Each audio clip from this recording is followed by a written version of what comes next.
Hey guys, tonight we're doing something a little different. We're not talking about a place, a war, or a king. Tonight we're going inside a body, specifically a body that has just swallowed too many antidepressants. Not a comfortable topic, not a comfortable experience, and honestly not a comfortable word salad to say at a dinner party. But here you are, horizontal, probably in your pajamas, mildly curious about the kind of thing that pharmaceutical companies put in very tiny print on very long inserts that nobody reads, so you're in exactly the right place. Before we get into it, let me say a genuine thank you to the viewer who suggested this one. You know who you are, you slid into the comments with this idea and the whole channel took a breath and said, yes, that's exactly the kind of chaos we're here for. Your suggestions are what keep this thing alive.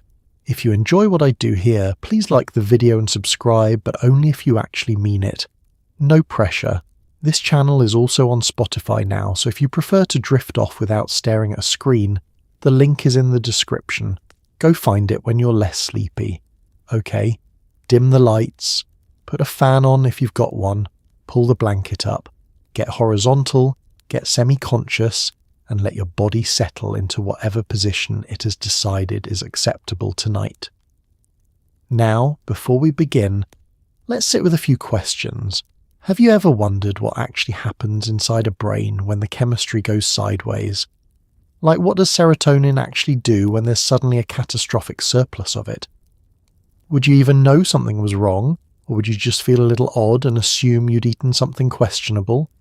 What does your heart do when it receives a chemical message it was absolutely not expecting? Does your liver panic? Can a liver panic? And what about the people in the emergency room, the nurses and doctors who have seen everything, who maintain their composure through absolutely everything? Do they have a face for this? A specific face? The another one face? And what happens in the hours between I took too many and I think I'm going to be okay? Is it dramatic? Is it terrifyingly quiet? Is it both at once? Congratulations. You have just swallowed too many antidepressants. It doesn't matter which ones, not yet anyway. What matters is that somewhere in your body, a process has begun that your pharmacy insert tried to warn you about in font, so small it required a magnifying glass and the will to live. The year is now, the place is your bloodstream, and things are about to get chemically complicated. Long before anyone had a word for depression, they had theories about it, most of them wrong, several of them dangerous, and a surprising number involving livestock. Ancient Egyptians believed that mental suffering was a spiritual matter, a problem for priests and incantations rather than physicians. The Greeks blamed the liver.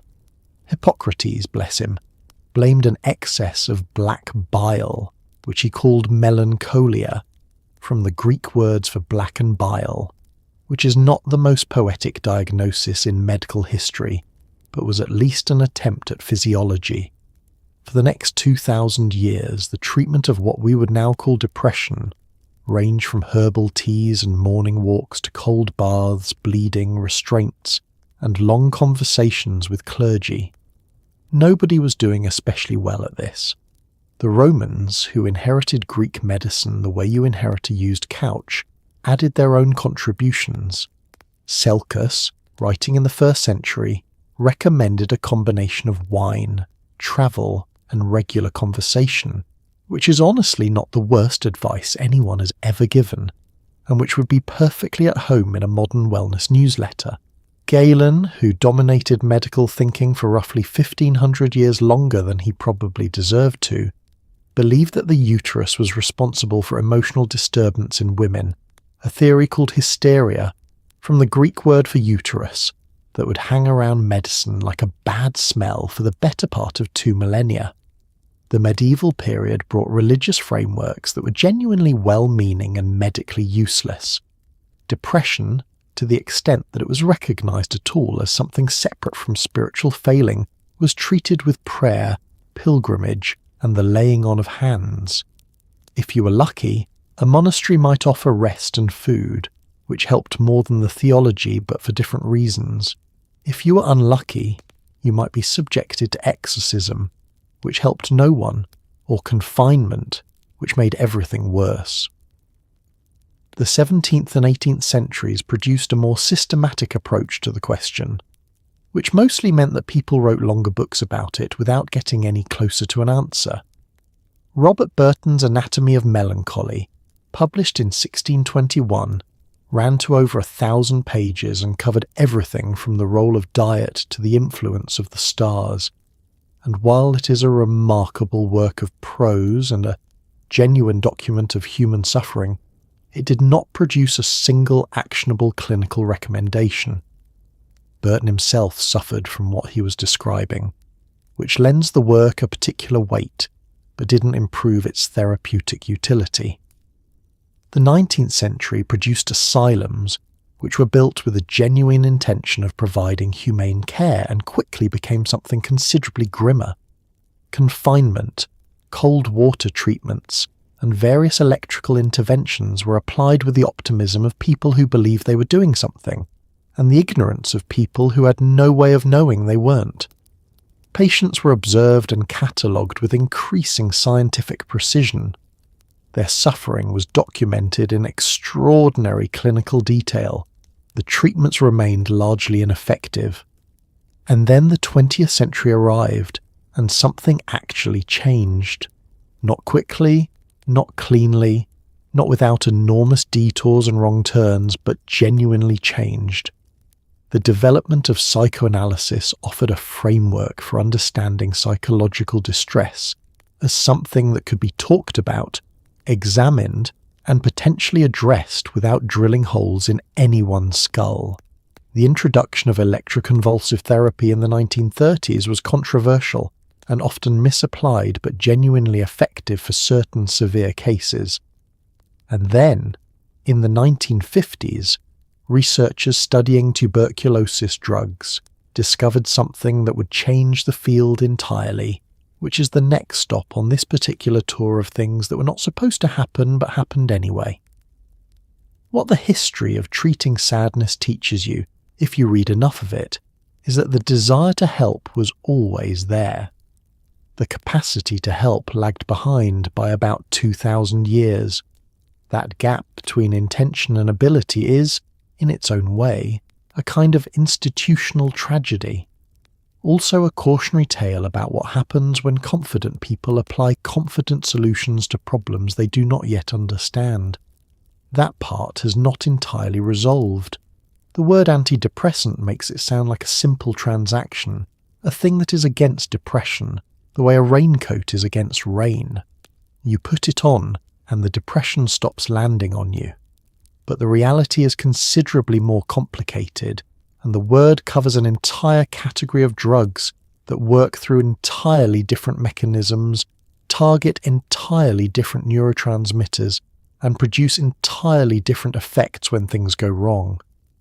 What they share is a general ambition to adjust the chemical messaging system in a brain that has, for whatever reason, started sending the wrong signals. The problem is that brains are extraordinarily sensitive instruments, and adjusting the chemistry in one direction sometimes causes unintended consequences in 3 other directions simultaneously. There are several major classes of antidepressants, and they are not interchangeable, which is something the word antidepressant obscures by functioning as a single category. Selective serotonin reuptake inhibitors, the SSRIs, are the ones you've heard of. Prozac, Zoloft, Lexapro, Celexa, Paxil. These are the drugs that became cultural shorthand for the entire category in the 1990s, the ones that appeared in magazine articles and sitcom jokes and prestige drama character backstories.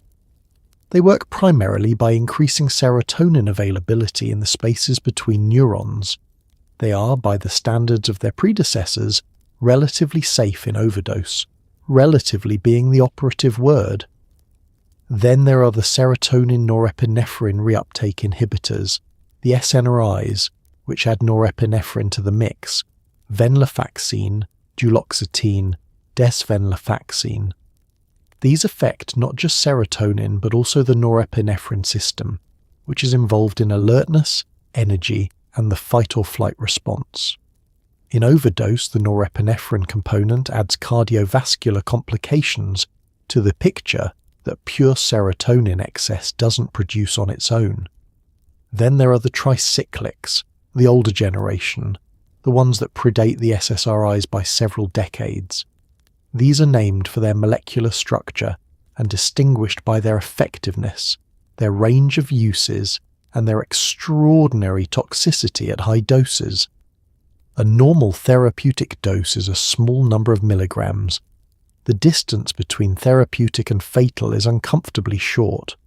They were prescribed in enormous quantities throughout the 1960s, 70s and 80s, often to the very patients at highest risk of overdose, which in hindsight was a prescribing practice that deserved more scrutiny than it received. There are also monoamine oxidase inhibitors, the SAIs, which are in a category of their own when it comes to both effectiveness and danger. There are atypical antidepressants like bupropion and metazapine, which work through mechanisms distinct from the others and produce distinct overdose profiles. There is trazodone, which is prescribed as often for insomnia as for depression. There is lithium, which is not technically an antidepressant but is used in mood disorders, and which has an overdose profile that is particularly unforgiving. The point is that when someone says they took too many antidepressants, the relevant clinical question is immediately, which ones? Because the answer changes almost everything about what happens next, what symptoms to expect, how quickly, how severely, and what treatments will be most effective. An SSRI overdose is managed differently from a tricyclic overdose, which is managed differently from an MAOI overdose. They are not the same drug in different packaging. They are different tools with different mechanisms that fail in different ways. What unites them is the thing they are trying to do: intervene in a chemical conversation that has gone wrong, using molecules carefully designed to shift the balance back towards something livable. That is a genuinely remarkable ambition. That the implementation is imperfect, and the margin for error is sometimes terrifyingly narrow, is not a failure of ambition. It is a reminder that the brain is the most complex object in the known universe, and anyone who tells you they have fully understood it is either lying or has not been paying close enough attention. In the 1950s, a group of researchers were not looking for antidepressants. Nobody was, technically, because the category didn't really exist yet. They were looking at tuberculosis drugs. Specifically, they were studying a compound called iproniazid, which had been developed to fight the bacteria responsible for TB, and which, in clinical trials, was producing a strange and unexpected side effect. The patients were getting happier. Not just a little happier, but conspicuously, unusually, almost suspiciously happier, to the point where hospital staff started noticing that patients who should have been exhausted and miserable were dancing in the hallways. This was not a standard tuberculosis response. The year was 1952.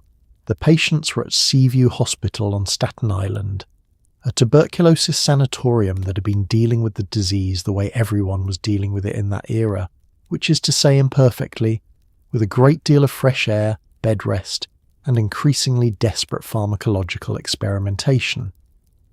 When iproniazid was introduced into the trial, the results were noticed immediately. Patients who had been listless and withdrawn began engaging with each other, smiling, expressing interest in activities they had previously ignored. The nurses wrote about it. The doctors wrote about it. The newspapers eventually wrote about it, describing scenes of patients dancing and laughing in ways that tuberculosis patients were emphatically not supposed to be doing.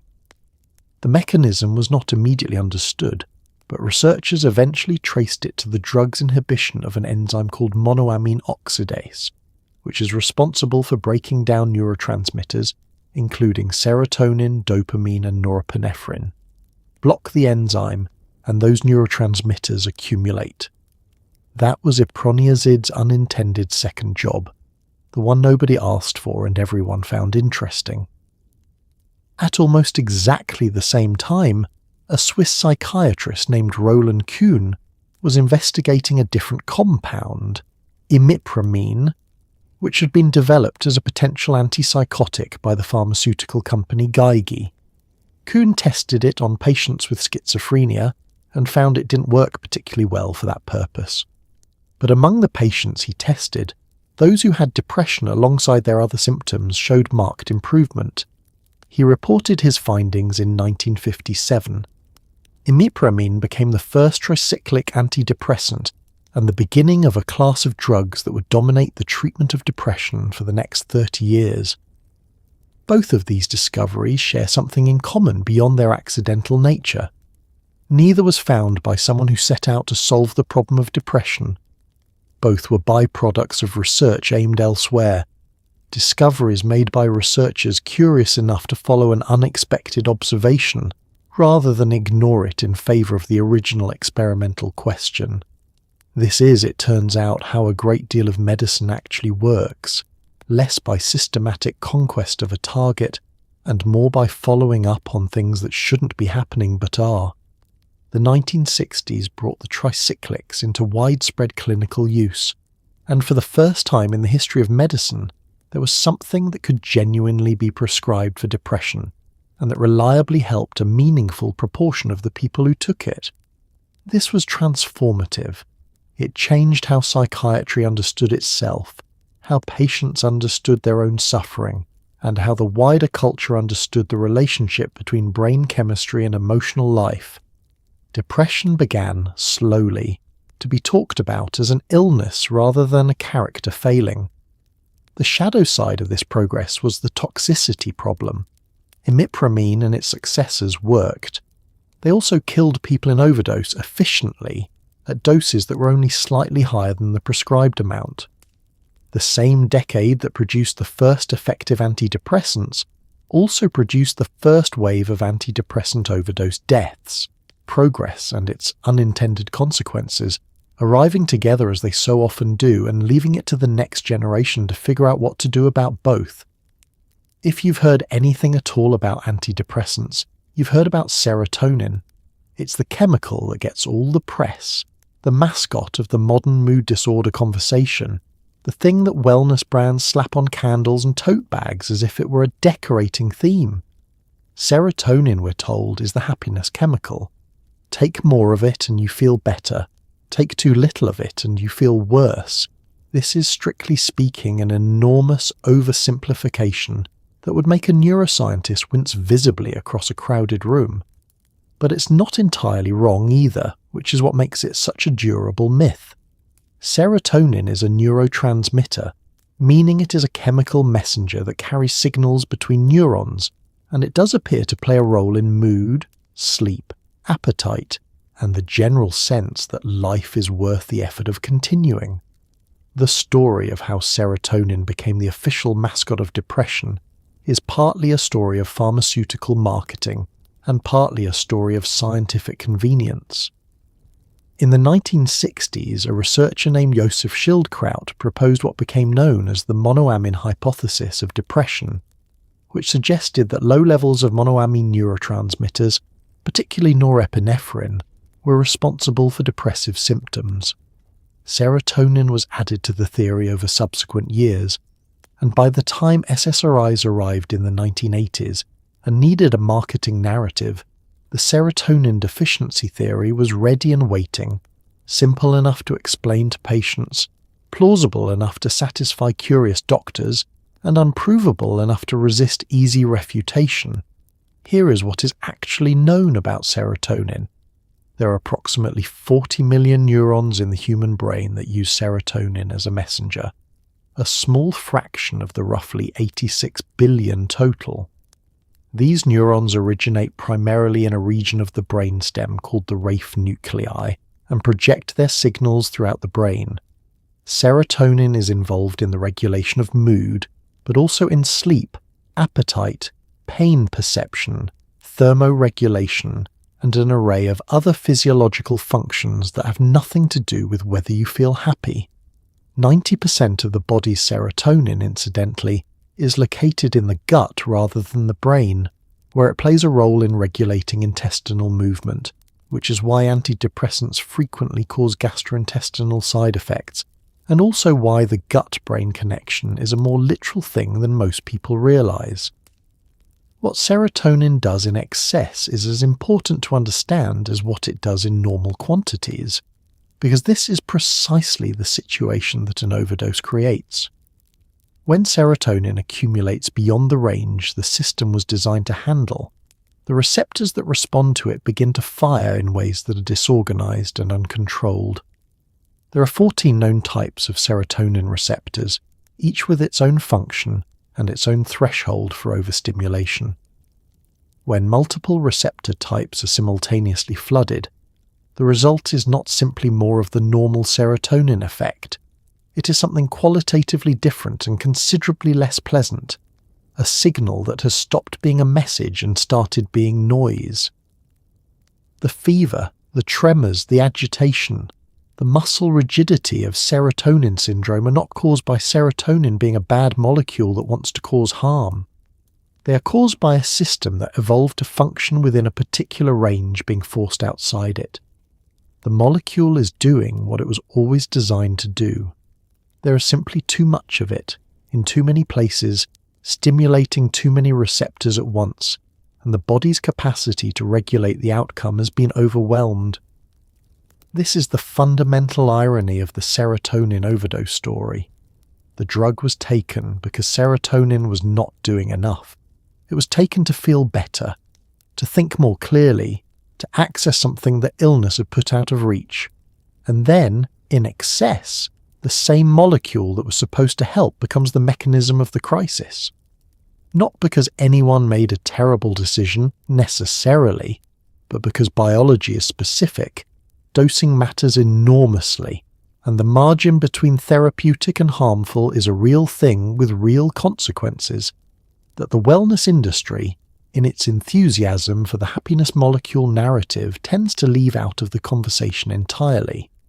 The moment the tablet or capsule crosses the back of your throat and begins its descent, a journey has begun that your body did not sign off on. Swallowing is the easy part.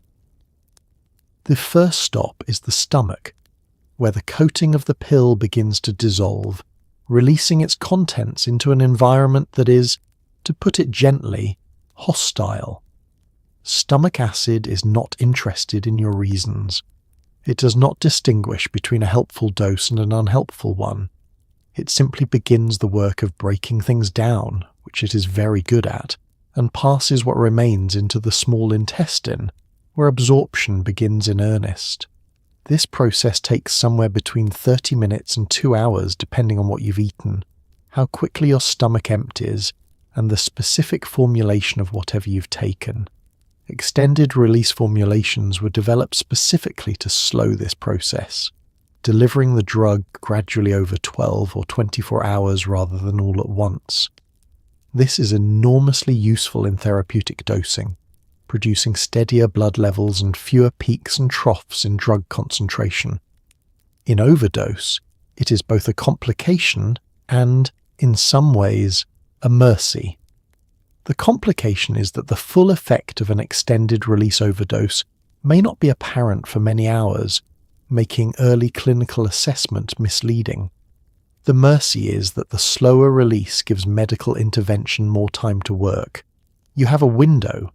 How wide it is depends on which formulation you took, and time spent figuring that out is not wasted time.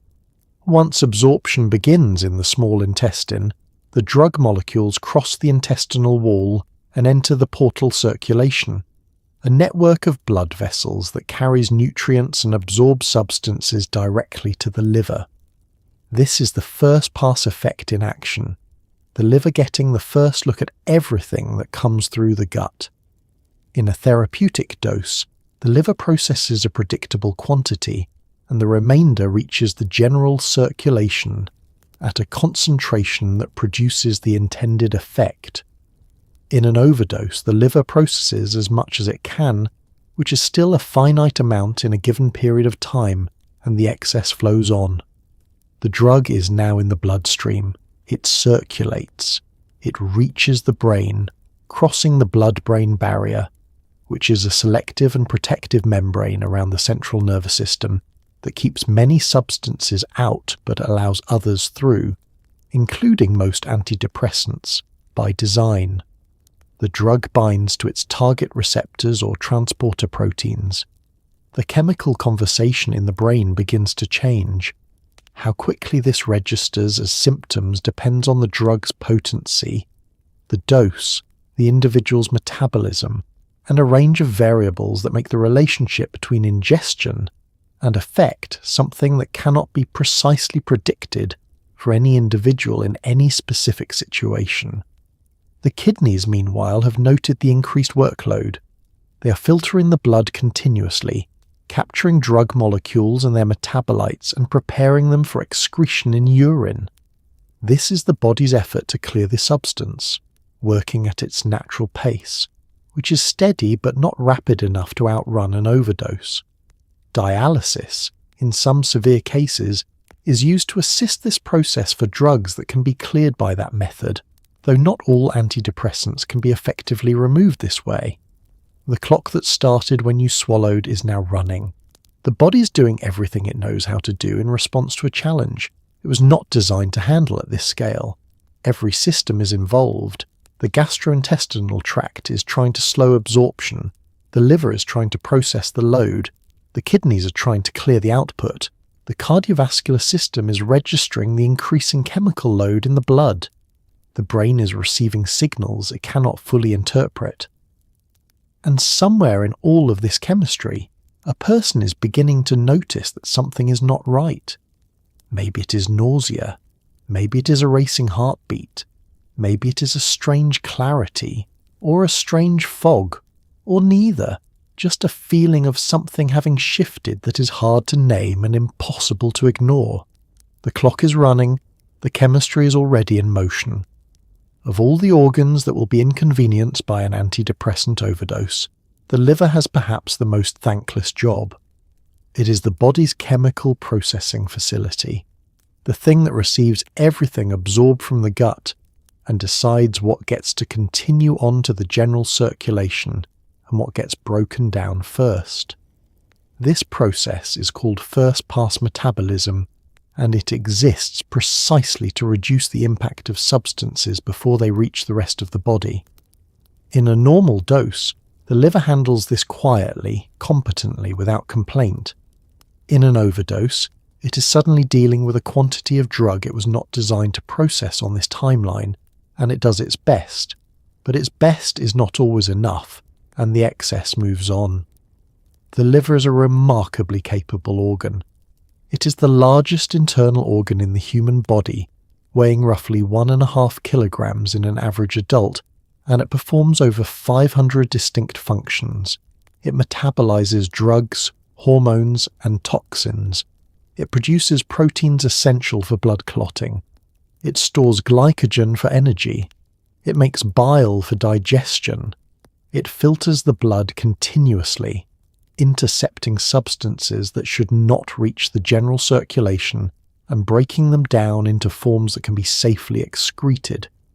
It does all of this simultaneously, without rest, without acknowledgement, and with the general efficiency of an organization that has been doing this exact job for several 100 million years of evolutionary refinement. The enzyme system primarily responsible for drug metabolism in the liver is the cytochrome P450 family, a group of proteins with names like CYP2D6 and CYP3A4 that are the unsung workhorses of pharmacology. These enzymes oxidize drug molecules, adding oxygen atoms in ways that transform them into more water-soluble compounds that can be excreted by the kidneys.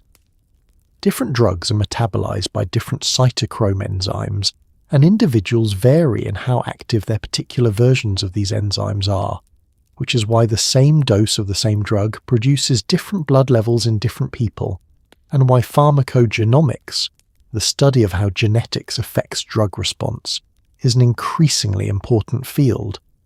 In an overdose, the enzyme system becomes saturated. This is the critical concept. At normal doses, the liver clears drugs at a rate proportional to the blood concentration, a process called first-order kinetics.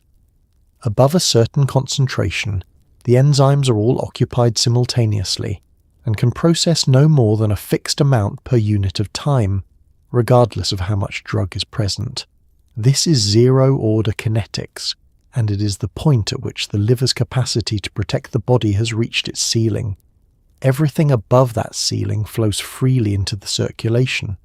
Some antidepressants are also toxic to the liver cells themselves at high concentrations, producing a condition called hepatotoxicity that compounds the problem. The liver, simultaneously trying to metabolize the drug and dealing with cellular damage from it, is fighting on two fronts.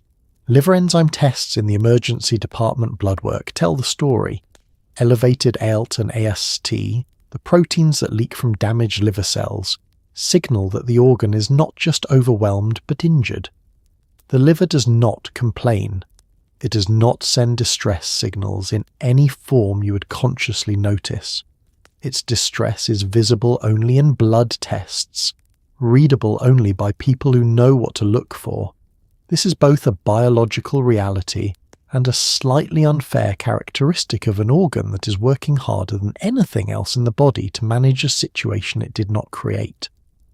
Recovery of liver function after an antidepressant overdose is typically good if the patient receives prompt treatment and the overdose was not catastrophically large.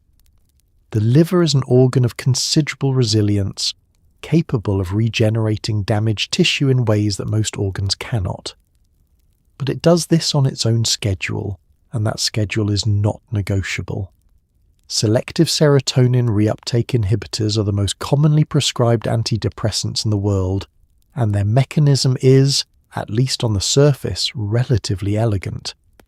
Under normal circumstances, when one neuron fires a signal to another, it releases serotonin into the gap between them, called the synapse.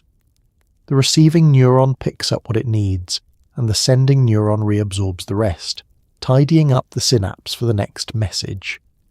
An SSRI interrupts the reabsorption step, blocking the transporter protein responsible for pulling serotonin back in. The result is that serotonin lingers in the synapse longer, which means the receiving neuron gets a stronger, more sustained signal. In a brain with healthy functioning, this adjustment can lift mood, reduce anxiety, and restore a sense of equilibrium. The transporter protein that SSRIs block is called SERT, the serotonin transporter, and it is a specific molecular target. This is what the selective in selective serotonin reuptake inhibitor means. These drugs preferentially target the serotonin transporter, rather than the transporters for other neurotransmitters. This selectivity is what made them an improvement over the tricyclic antidepressants, which blocked a much wider range of receptors and transporters, and thereby produced a much wider range of side effects. The selectivity of SSRIs made them cleaner in their action, and significantly safer in overdose, which was a genuinely important clinical advance. What SSRIs do not do, contrary to popular understanding, is add more serotonin to the system. They do not manufacture serotonin, increase its production, or supply it from an external source. They simply change how long it stays in the synapse after release. The brain's total serotonin supply remains what it was. The drug only affects the traffic management of what is already there. This distinction matters because it explains why SSRIs take weeks to produce their full therapeutic effect. The immediate biochemical change happens quickly. The downstream neurological adaptations that produce the actual antidepressant effect take considerably longer, requiring changes in receptor sensitivity, gene expression, and neuronal connectivity that accumulate over time. In the first few weeks of SSRI treatment, patients often notice side effects before they notice benefits. Nausea is common because serotonin is active in the gut, and the gut is registering the change in serotonin signaling before the brain has finished adapting. Sleep may be disrupted. Anxiety may temporarily increase. Appetite may change. These effects typically resolve as the body adjusts, and for many patients the first clear sign that the medication is working is not a dramatic lifting of mood, but a subtler shift, a reduction in the worst moments, a slightly longer gap between the dark thoughts, a day that feels slightly more manageable than the previous one. The full effect, when it comes, is for many people not a feeling of happiness exactly, but a return to something like baseline, a recovery of the capacity to feel the normal range of things rather than only the heavy ones. This is not what pharmaceutical advertisements suggest, which tend to feature people running through fields and laughing with attractive friends. The actual experience is usually quieter and more internal than that, which is worth saying because the gap between the advertised effect and the experienced one is something patients deserve to understand before they start. For therapeutic dosing, SSRIs are among the safest drugs in modern medicine from an overdose perspective. Fatalities from SSRI-only overdose are rare. The margin between a therapeutic dose and a dangerous dose is significantly wider than it is for the tricyclics.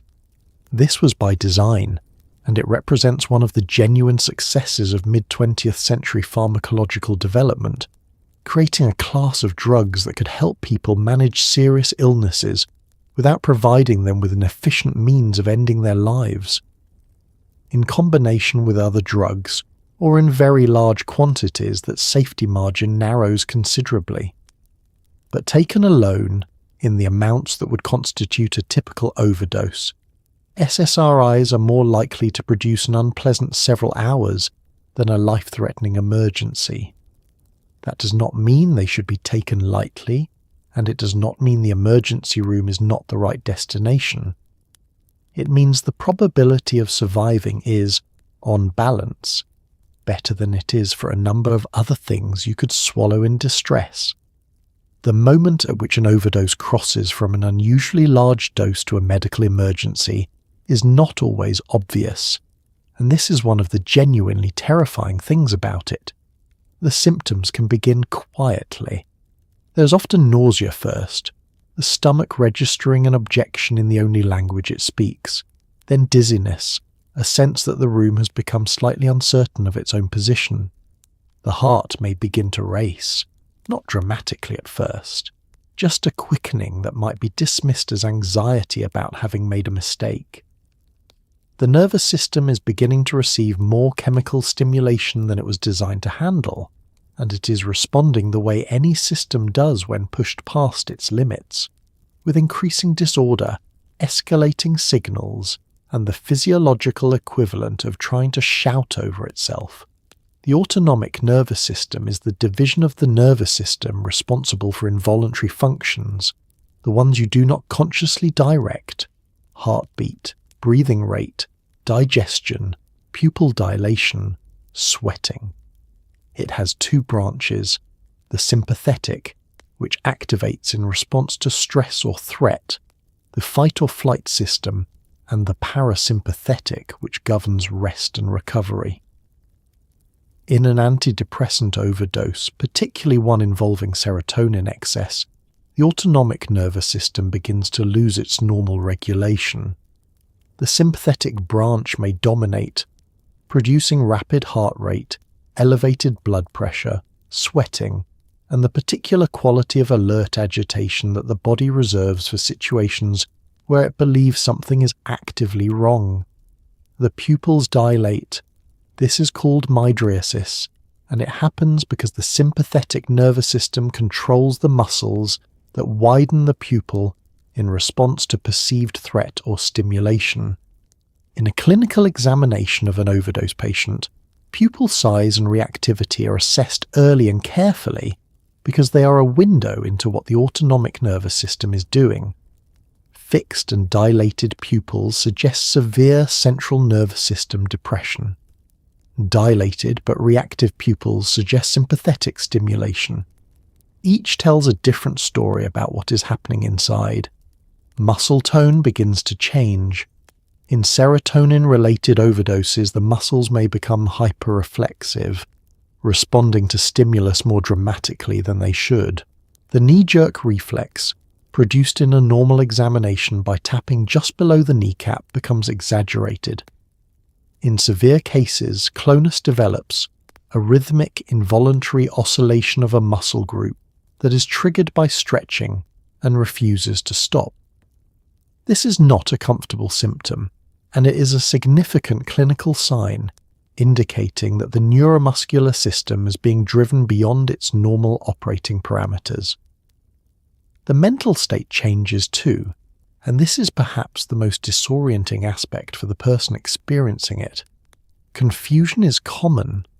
The ability to track a conversation, to hold a thought, to orient in time and space, all of these can degrade in ways that are frightening and also make it harder to communicate clearly with the people who are trying to help. There may be agitation, a restless inability to stay still that is not voluntary and does not respond to rational reassurance. There may alternatively be a strange calm, a detachment that is not peace, but the brain's attempt to manage an overwhelming signal by turning down the volume on everything. Taken together, these symptoms are the body's alarm system doing exactly what it evolved to do, generating signals that cannot be ignored, forcing a response, making it impossible to continue as if nothing is happening. The nausea, the racing heart, the confusion, the hyperreflexia are not the body failing. They are the body trying, loudly and urgently, to communicate that something has gone wrong at a chemical level and that the situation requires attention. The tragedy is that the person receiving these signals is often also the person least equipped, in that moment, to interpret and act on them clearly. Serotonin syndrome is what happens when the serotonin system is pushed into excess, and it is among the more dramatic and medically alarming consequences of antidepressant overdose. It is not a subtle condition. It announces itself with a constellation of symptoms that doctors describe as a triad: changes in mental status, autonomic dysfunction, and neuromuscular abnormalities, which is a clinical way of saying that your thinking goes sideways, your involuntary nervous system starts misbehaving, and your muscles begin doing things you did not ask them to do. In mild cases, this might mean agitation and tremor. In severe cases, it can include hypothermia, a dangerously elevated body temperature, rigidity, and seizures. The condition was first described clinically in the 1960s, when a patient being treated with iproniazid, the MAOI we discussed earlier, was also given meperidine, a narcotic pain medication, and developed a terrifying cluster of symptoms that nobody quite understood at the time. Over subsequent decades, as more patients presented with similar constellations of symptoms in the context of serotonin-active drugs, the picture became clearer. The term serotonin syndrome was codified as a distinct clinical entity in the 1991 paper by Dr. Harvey Sternbach, who reviewed published cases and identified the defining criteria. It had been happening for decades before anyone fully understood what it was. The mental status changes of serotonin syndrome run from mild anxiety and confusion through agitation to full delirium. In delirium, the capacity for organized thought has come apart in ways that are visible from the outside. Incoherent speech, inability to follow simple instructions, loss of awareness of surroundings, sometimes frightening visual or tactile experiences that are not hallucinations in the psychiatric sense, but are the brain's response to neurochemical chaos. A person in serotonin syndrome delirium is not choosing to be incoherent. Their brain is genuinely unable to produce coherent output because the signal-to-noise ratio has collapsed. The autonomic dysfunction manifests as what clinicians call hemodynamic instability: blood pressure and heart rate fluctuating widely and rapidly, sweating profusely, fever rising, bowel sounds becoming hyperactive as the serotonin receptors in the gut fire in concert with those elsewhere in the nervous system. The body temperature elevation is the most dangerous component of the autonomic picture. Temperatures above 41 degrees Celsius represent a neurological emergency. At that level, proteins begin to lose their structural integrity, enzymes stop working correctly, and cellular damage accumulates faster than it can be repaired. The neuromuscular findings are what distinguish serotonin syndrome from most other toxic syndromes. The clonus, the tremor, the hyperreflexia, and in severe cases the muscular rigidity are caused by excess stimulation of serotonin receptors in the spinal cord and brainstem that govern motor output. The muscles are responding to a signal that is continuous and unmodulated, told to contract without being told to stop. In severe rigidity, the muscles of the chest wall can become stiff enough to impair breathing, at which point mechanical ventilation becomes necessary. Treatment centers on removing the cause where possible, managing the symptoms aggressively, and in some cases administering cyproheptadine, an antihistamine that also happens to block certain serotonin receptors, which has been found to help in mild to moderate cases. Severe cases require intensive care management, temperature control, sedation, and in the worst cases, neuromuscular blockade to stop the dangerous muscle activity. Most patients recover fully with appropriate treatment. The mortality of serotonin syndrome in properly managed cases is low. The mortality in unrecognized and untreated cases is substantially higher, which is why recognizing the syndrome is the most important step. The cardiovascular system is not a passive bystander in an antidepressant overdose. The heart, which runs on electrical signals as much as anything else, is profoundly sensitive to the kind of chemical disruption that certain antidepressants produce in large quantities. Tricyclic antidepressants, an older class, are particularly notorious for their cardiac effects. In overdose, they block the sodium channels responsible for the electrical conduction that coordinates the heartbeat, producing what cardiologists call a widened QRS complex, which on an ECG looks like the heart signature has become confused, the peaks and valleys smearing into something that no longer resembles its usual neat handwriting. This is not a metaphor for emotional distress. This is a structural electrical problem, and it can be fatal. The heart's electrical system is a precisely choreographed sequence of depolarizations, electrical charges that move through cardiac muscle cells in a specific order, triggering the coordinated contractions that produce an effective heartbeat. Sodium channels open at the beginning of this process, allowing sodium ions to rush into the cell and initiate the electrical cascade. When tricyclics block these channels, the propagation of the electrical signal slows. The width of the QRS complex on an ECG represents the time taken for the electrical signal to spread through the ventricles. When sodium channels are blocked, this takes longer and the QRS widens. A QRS greater than 100 milliseconds is concerning. Greater than 160 milliseconds is a significant predictor of ventricular arrhythmia. Ventricular arrhythmias are what kill people in tricyclic overdose. The most feared is ventricular fibrillation, in which the normal coordinated contraction of the heart muscle breaks down into chaotic, disorganized electrical activity that produces no effective pumping. The heart quivers instead of contracts. Blood stops circulating. Without immediate intervention, brain death follows within minutes. This is why cardiac monitoring is continuous and mandatory in tricyclic overdose management, and why changes on the ECG are treated with the urgency they deserve. The treatment for the sodium channel effects of tricyclic overdose is, somewhat counterintuitively, sodium bicarbonate given intravenously. Increasing the alkalinity of the blood and raising sodium concentrations can overcome the channel blockade and restore more normal electrical conduction. It is treatment that works through basic chemistry, pushing the equilibrium of the channel-blocking interaction in a direction that reduces the blockade. It is also a treatment that needs to be administered promptly, before the cardiac situation deteriorates to the point where the intervention has nothing left to stabilize. Beyond the sodium channel problem, tricyclics also block potassium channels and affect other aspects of cardiac ion transport, and they interfere with the autonomic nerves that regulate heart rate and blood pressure in ways that produce hypertension, the dangerous drop in blood pressure that can compound the cardiac picture and make management considerably more complex.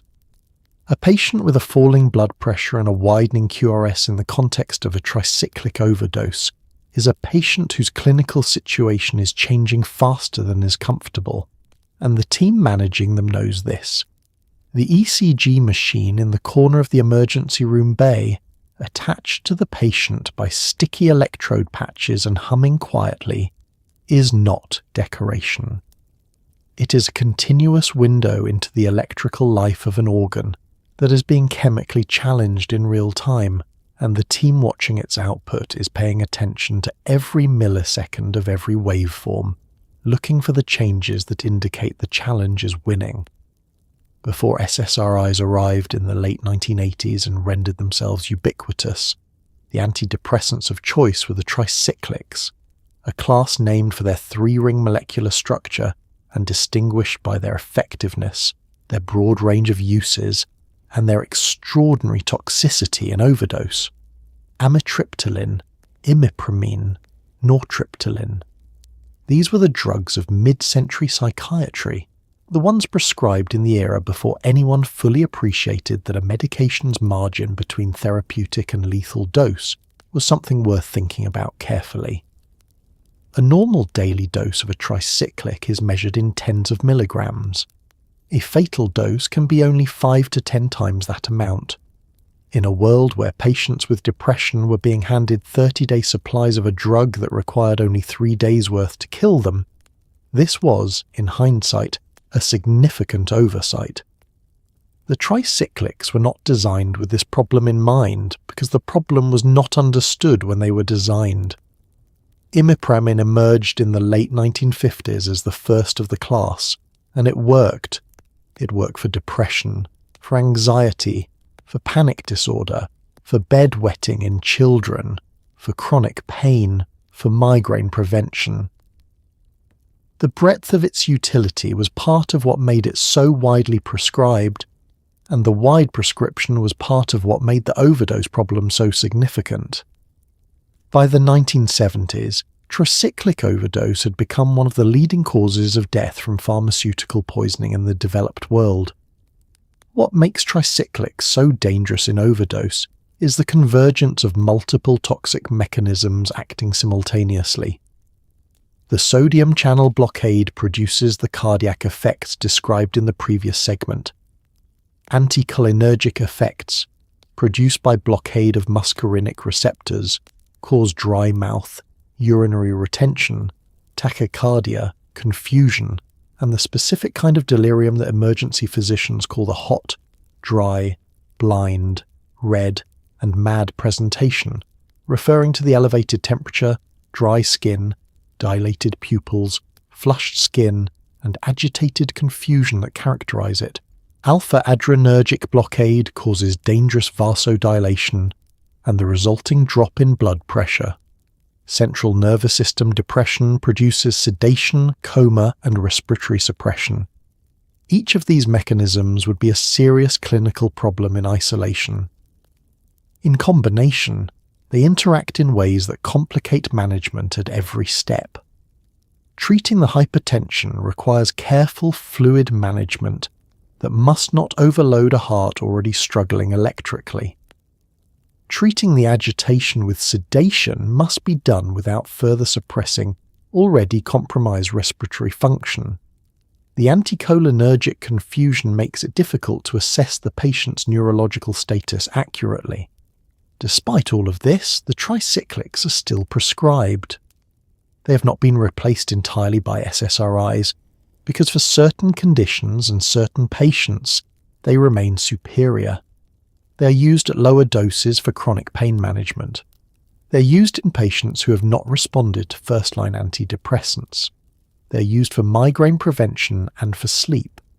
The prescribing has become more careful, the quantities dispensed smaller, the monitoring closer. but the pharmacology has not changed. The toxicity ceiling remains exactly where it always was, a few times the therapeutic dose above which the heart starts making decisions that nobody wants it to make. The legacy of the tricyclics in the story of antidepressant overdose is a complicated one.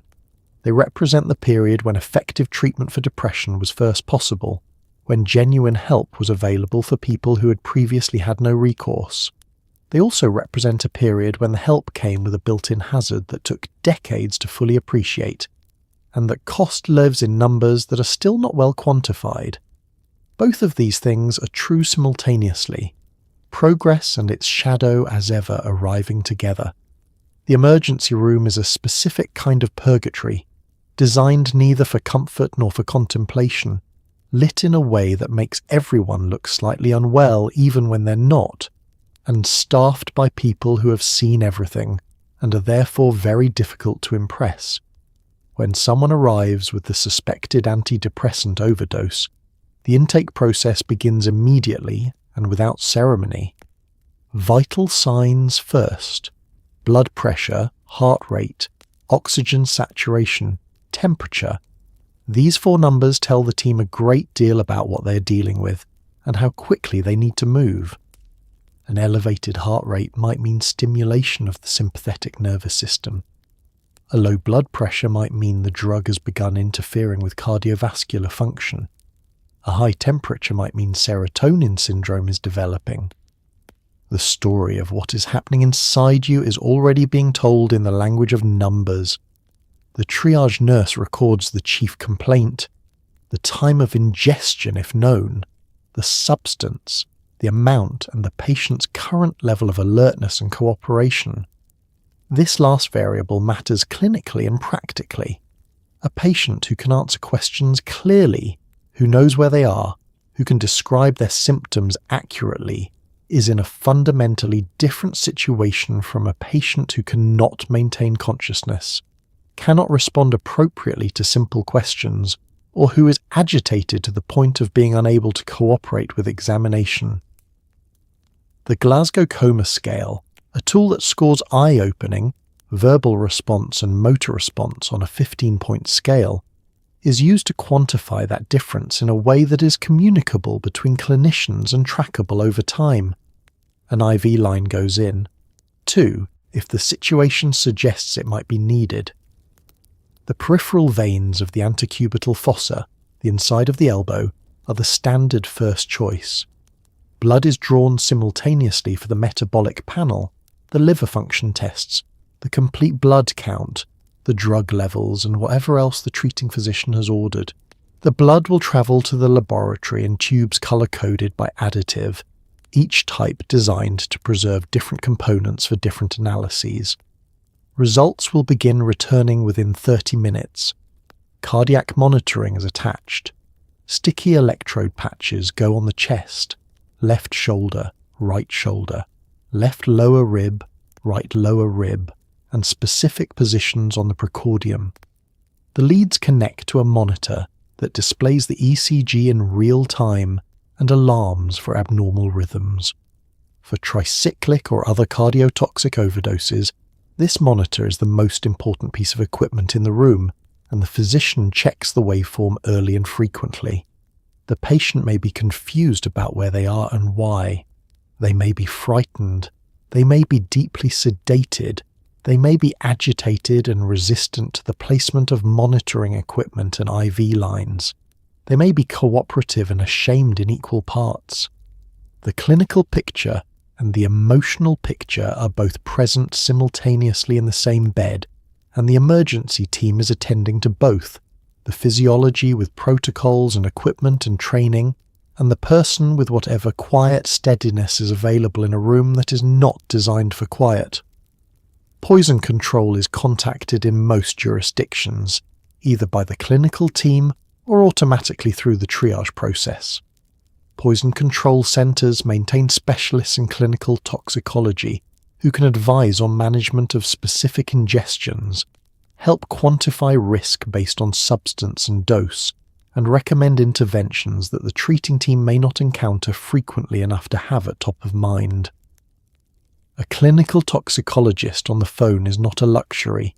It is a resource designed for exactly this situation, staffed by people who have made it their career to know exactly what happens when the body encounters what it was not supposed to swallow.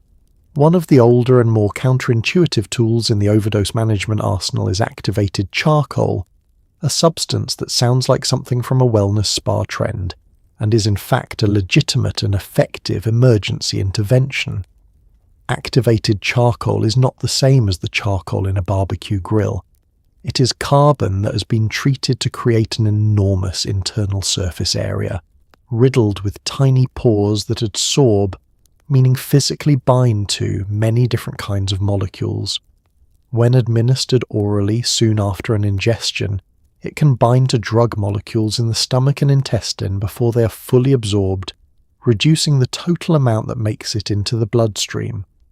The window for this intervention is narrow, generally within an hour or two of ingestion, and it is not effective for all drugs, and it is spectacularly unpleasant to consume, being a thick black liquid that looks approximately like what regret would taste like if regret were a beverage.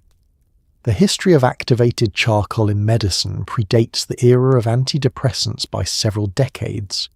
Its adsorptive properties were demonstrated in the early 19th century, when researchers showed that it could neutralize poisons in experimental models.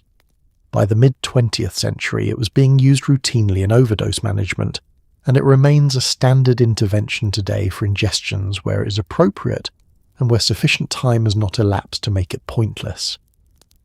The dose is 1 gram per kilogram of body weight, which for an average adult is somewhere around 50 to 100 grams mixed with water or sorbitol, to produce the slurry that is administered either orally or through a nasogastric tube for patients who cannot or will not drink it. It is, to be clear, not pleasant. It turns the mouth black. It turns everything it contacts black. It is thick in a way that is difficult to swallow, and viscerally unpleasant in a way that is difficult to adequately describe to someone who has not experienced it. Patients who are awake and cooperative are asked to drink it through a straw, which helps slightly. Patients who are not sufficiently alert to protect their airway from aspiration must not receive it orally, because activated charcoal in the lungs is a serious complication in its own right, and the intervention would then be causing a new problem worse than the one it was addressing. Gastric lavage, the procedure colloquially known as stomach pumping, involves the insertion of a large bore tube through the mouth or nose into the stomach, followed by repeated flushing with saline to retrieve gastric contents. It was once considered a standard first response to overdose, and is now used far more selectively. The evidence for its benefit is more limited than was once believed, and the risks, including aspiration, esophageal injury, and the distress of the procedure itself, are not trivial. Current guidelines generally reserve it for very recent, very large ingestions of highly toxic substances in patients who present within an hour of ingestion. For the majority of antidepressant overdoses, activated charcoal, where appropriate, is the preferred decontamination strategy. Whole bowel irrigation is a less commonly used but sometimes relevant option for extended release formulations, which are not effectively addressed by activated charcoal alone. This involves administration of a polyethylene glycol solution, the same preparation used for colonoscopy preparation, at high volume and high rate, to flush the entire gastrointestinal tract and carry the drug through before absorption can be completed. It is a procedure that takes several hours, requires significant patient cooperation or sedation, and produces predictable gastrointestinal consequences, but it can reduce the absorption of extended-release drugs in ways that matter clinically. The common theme in all of these interventions is time. They are all efforts to reduce the amount of drug that reaches the systemic circulation, and they are all racing the clock of gastrointestinal absorption. The earlier they are applied, the more effective they are. The management of overdose begins at the decision to seek help and improves with every minute that separates that decision from the moment of ingestion. While the medical team is doing its work from the outside, the brain is conducting its own internal chaos without any help from anyone.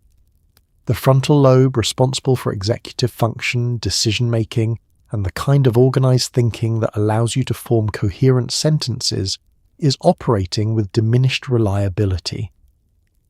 The amygdala, the brain's emotional alarm system, may be firing in ways that produce agitation, fear, or a strange detachment from the urgency of the situation. The hippocampus, involved in memory formation, may be laying down fragments of this experience that will later surface as incomplete, disjointed recollections of lights and voices and the smell of antiseptic. The brain is not a machine that can simply be paused while its chemistry is corrected. It keeps running, for better or worse, through all of it. The prefrontal cortex is the part of the brain most distinctly human, the region responsible for the capacities that distinguish human cognition from that of other animals.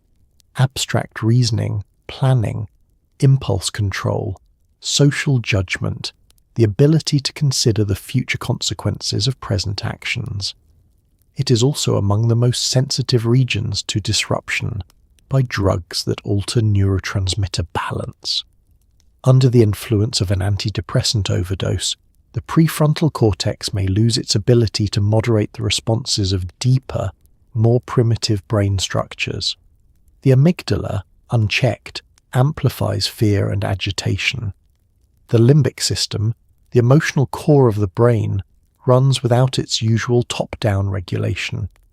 The result is a brain that is reacting rather than thinking, responding to immediate stimuli rather than organizing its response to the larger situation.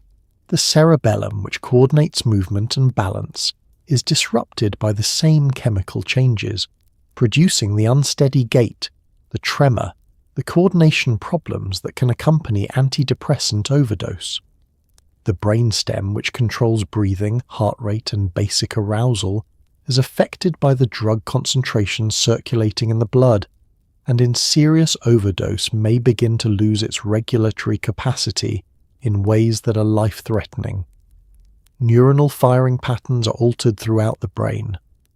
Glutamate, the primary excitatory neurotransmitter, and GABA, the primary inhibitory one, are both affected by the widespread chemical changes produced by serotonin excess and by the direct effects of some antidepressants on ion channels.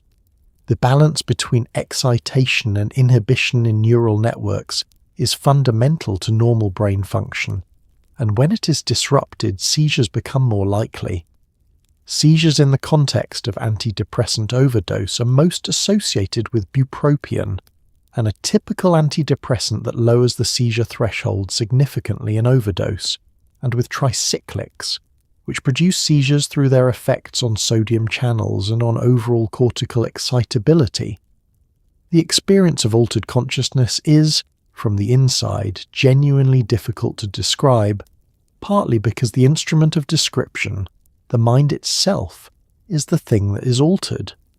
People who have experienced the confusional states of antidepressant overdose often report that the experience was fragmented in memory, that time seemed to pass strangely, that conversations they participated in are not retrievable, that the emotional quality of the experience was either intensely frightening or strangely flat, and that the period between ingestion and recovery has a quality of unreality that persists even after full neurological recovery.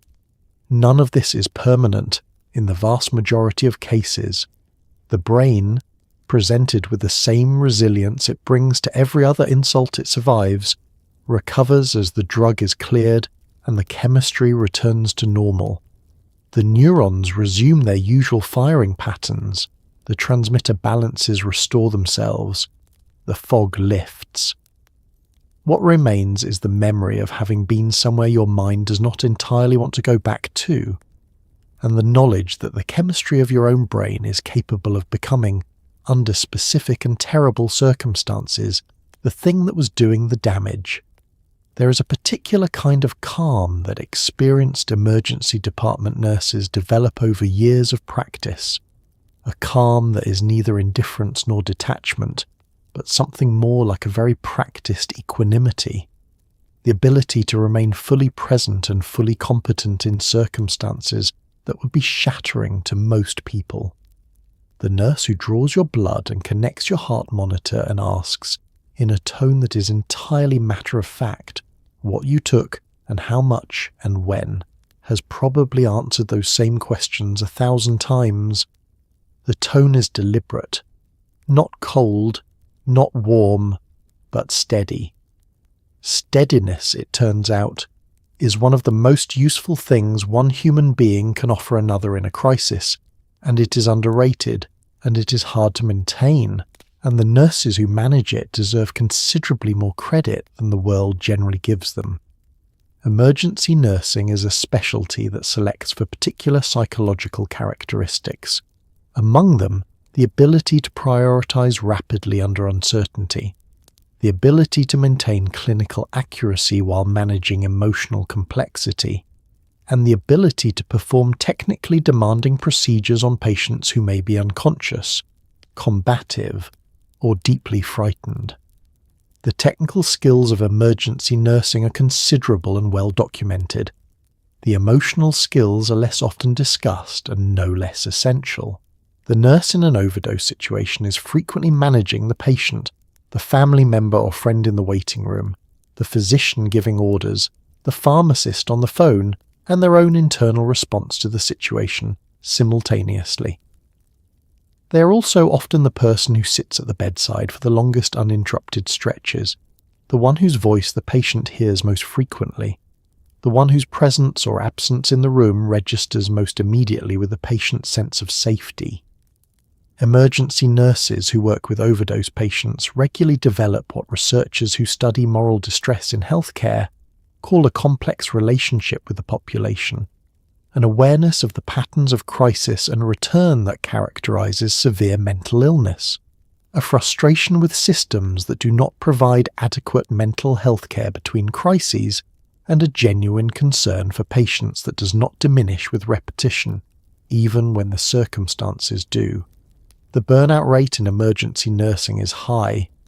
The moral injury that accumulates from working in an under-resourced system that sends the same patients back through the same inadequate revolving door takes a form of toll that the profession is only recently beginning to acknowledge and address.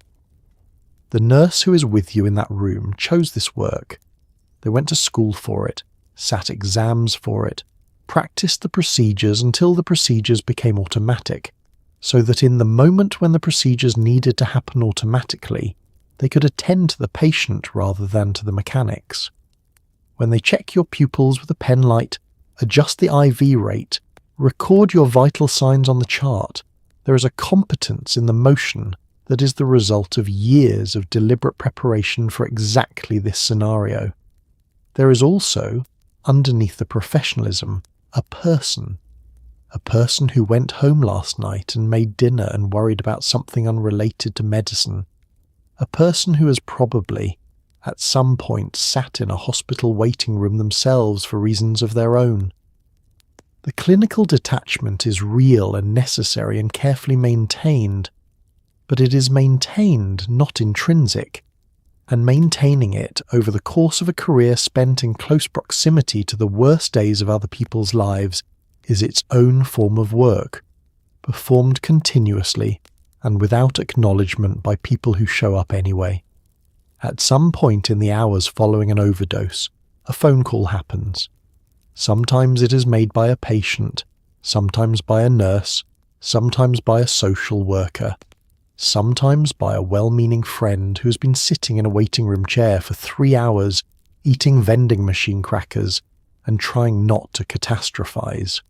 The call to a family member or emergency contact is one of those moments that exists in the space between the clinical and the deeply human, a moment where the medical situation must be translated into language that makes sense to someone who has not been trained to receive it neutrally. There is no good way to make this call. There is only the way that is honest, and the way that is kind, and the hope that those two things are not in conflict with each other. the person receiving the call is rarely prepared for it. The phone rings at whatever time it rings, 2 in the afternoon, 3 in the morning. They pick up and hear a voice that identifies itself as coming from a hospital, and in the moment between the identification and the next sentence, a particular kind of terrible calculation happens. They run through the people in their life who might be the reason for the call. They run through the most recent conversations they had with those people. They run through the things that were said and the things that were not said. All of this happens in under a second, which is how the human brain processes anticipated threat. And then the sentence comes and the calculation collapses into one specific terrible fact. The hospital staff who make these calls have, in many cases, training in how to do it.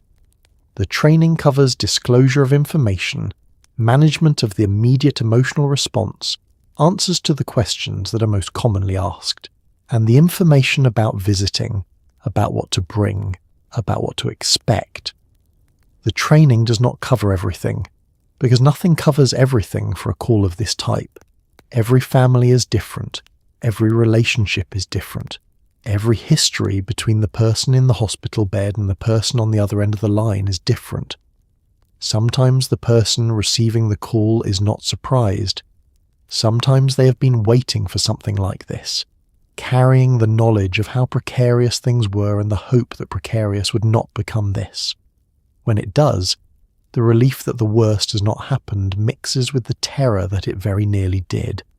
And that combination is one of the more disorienting emotional states a person can occupy, simultaneously grateful and devastated, not knowing which of those to feel first. Sometimes the person receiving the call is completely blindsided. They thought things were fine. They thought the hard part was over. They had a conversation last week that seemed normal, and the normal conversation is now a thing they will revisit endlessly looking for what they missed, which is an activity that produces exactly as much useful information as you would expect from an activity conducted by a human mind under extreme emotional duress, which is to say very little, but which is also entirely human and entirely unavoidable. What the call opens is a conversation that will continue long after the medical episode is resolved. It opens the question of what was happening, and for how long, and who knew, and what comes next. It opens the question of what help looks like and whether the help that is available is the help that is needed. These are not questions the phone call itself can answer. They require time and care and the willingness to have conversations that are harder than the phone call was, which is saying something considerable.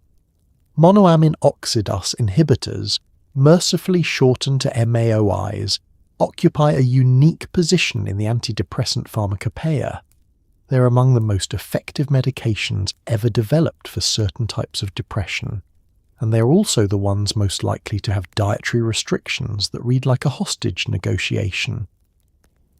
MAOIs work by blocking monoamine oxidase, an enzyme responsible for breaking down neurotransmitters including serotonin, dopamine, and norepinephrine. Block the enzyme, and the neurotransmitters accumulate.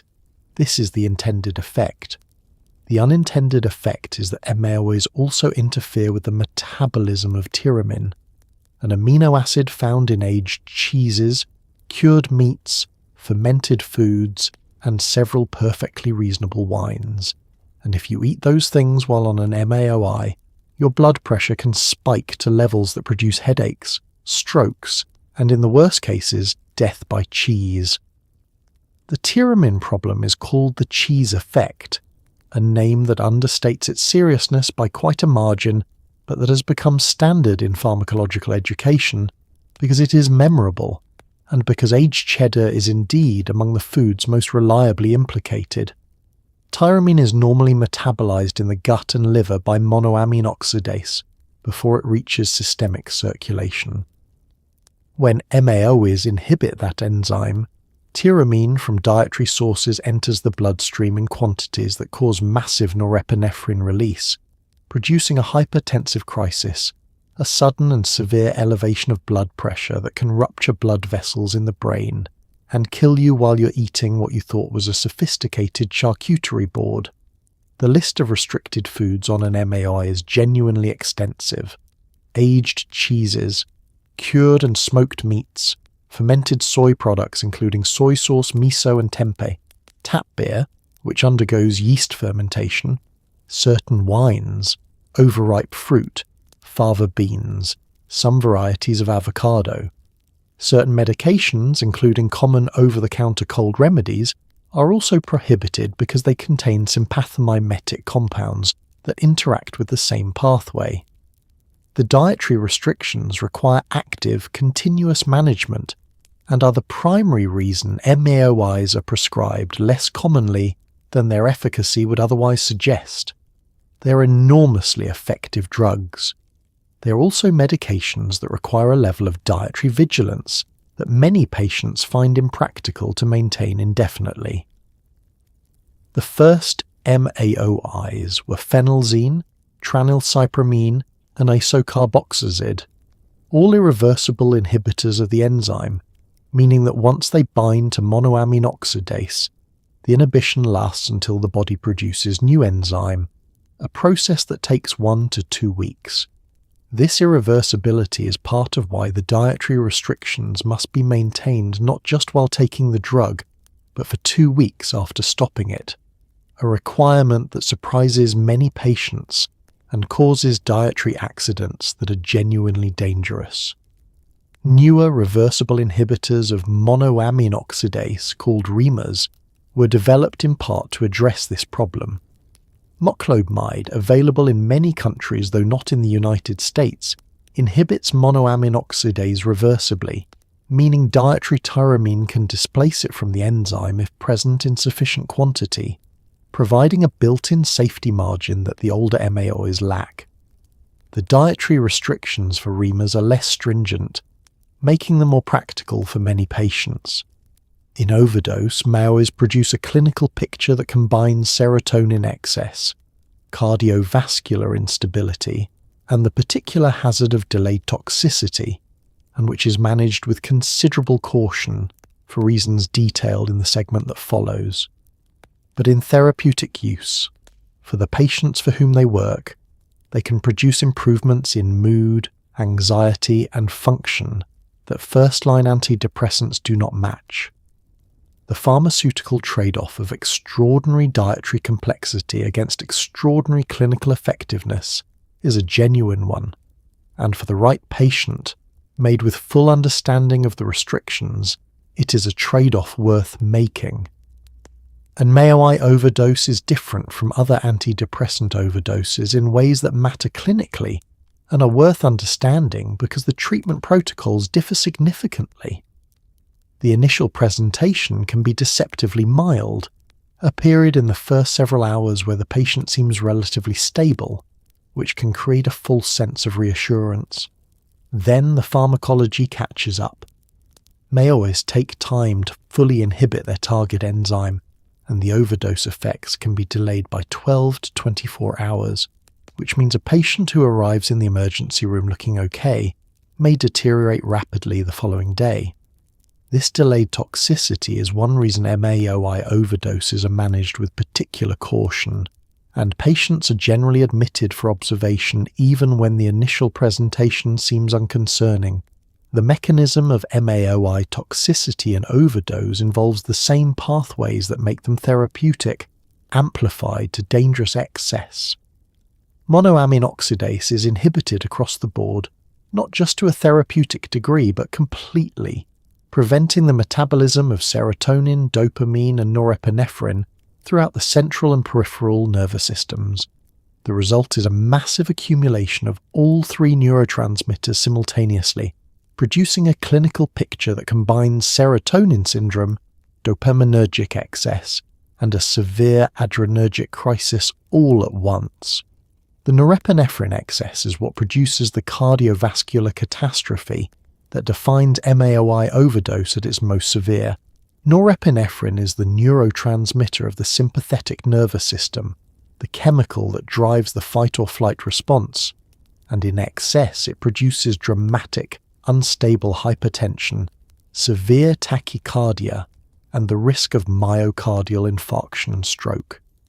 Blood pressure in MAOI overdose can spike to levels of 250 millimeters of mercury systolic or higher, territory that causes arterial walls to fail. Managing this hypertension requires agents that do not themselves interact with the compromised monoamine oxidase pathway, narrowing the pharmacological options available to the treating team. What makes MAOI overdose particularly dangerous from a management perspective is the instability. Patients can swing from hypertensive crisis to cardiovascular collapse within a short period, as the initial sympathetic surge is followed by depletion of norepinephrine stores and a secondary fall in blood pressure. Managing a patient whose hemodynamics are swinging in opposite directions requires continuous monitoring and a team comfortable with making rapid adjustments to vasoactive medications in response to real-time data. The delayed presentation problem means that overdose patients who look stable in triage cannot simply be observed in the emergency department and discharged. The decision to admit for monitoring is made based on the clinical history of what was taken and how much, not on the presenting symptoms, because the presenting symptoms may not yet reflect the pharmacological situation that is developing. This is one of the more counterintuitive aspects of MAOI overdose management. The patient who seems fine may be the patient who most urgently needs to stay. There is no specific antidote for MAOI overdose. Treatment is supportive, controlling the blood pressure with carefully chosen agents, managing serotonin syndrome symptoms with cyproheptadine if appropriate, cooling the patient if hypothermia develops, supporting the cardiovascular system through the instability. The goal is to keep the patient alive through the peak toxicity period and into the phase of recovery as the drug is gradually cleared. For patients who receive appropriate care, recovery is achievable. For patients whose overdose is not recognized, or who are discharged too early on the basis of a benign initial presentation, the outcomes are considerably worse. Among the most dangerous consequences of severe serotonin syndrome is hypothermia, the rise in core body temperature that occurs when the serotonin system is sufficiently overstimulated. This is not the mild fever your body produces to fight an infection, a helpful immune response that tops out at a manageable level.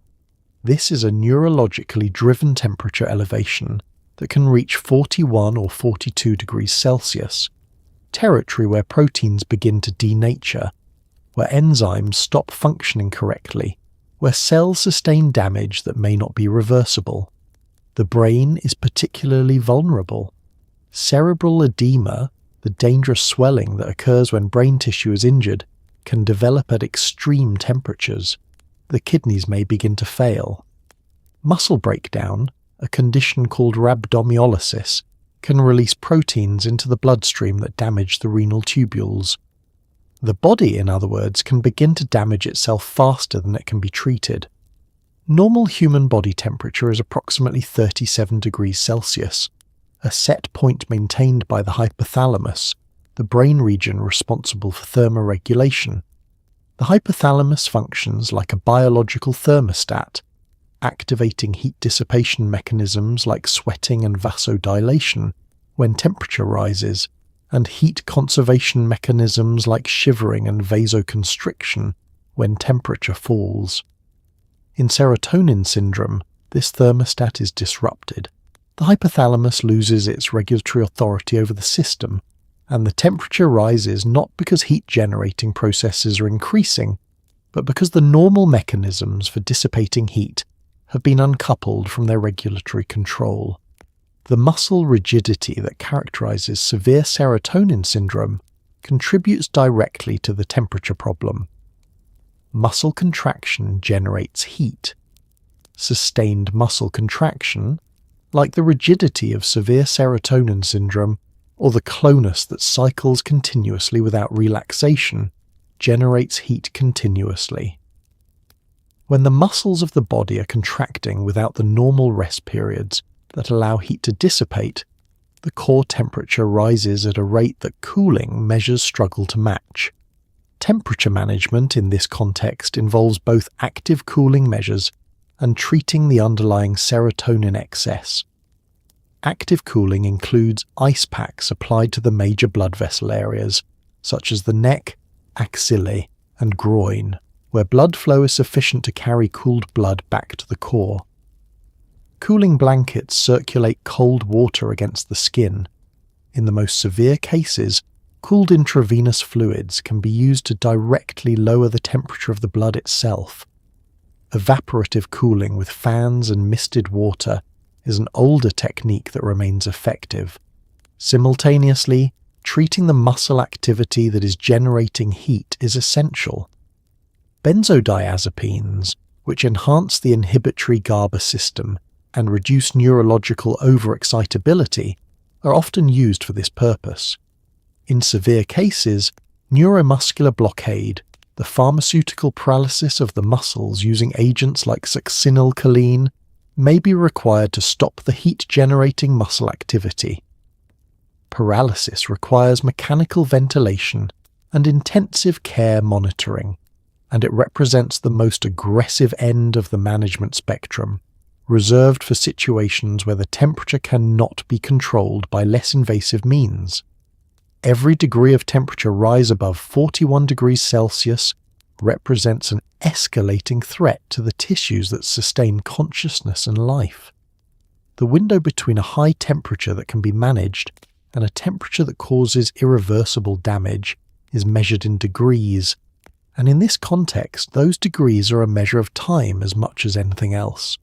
The urgency is real, the tools are available. The question, as it is so often in medicine, is whether they are applied quickly enough and in the right sequence to change the outcome. The first 24 hours after an antidepressant overdose, assuming the patient is being treated, are not particularly cinematic. There is no moment of dramatic awakening, no single turning point around which a narrative can be neatly organized.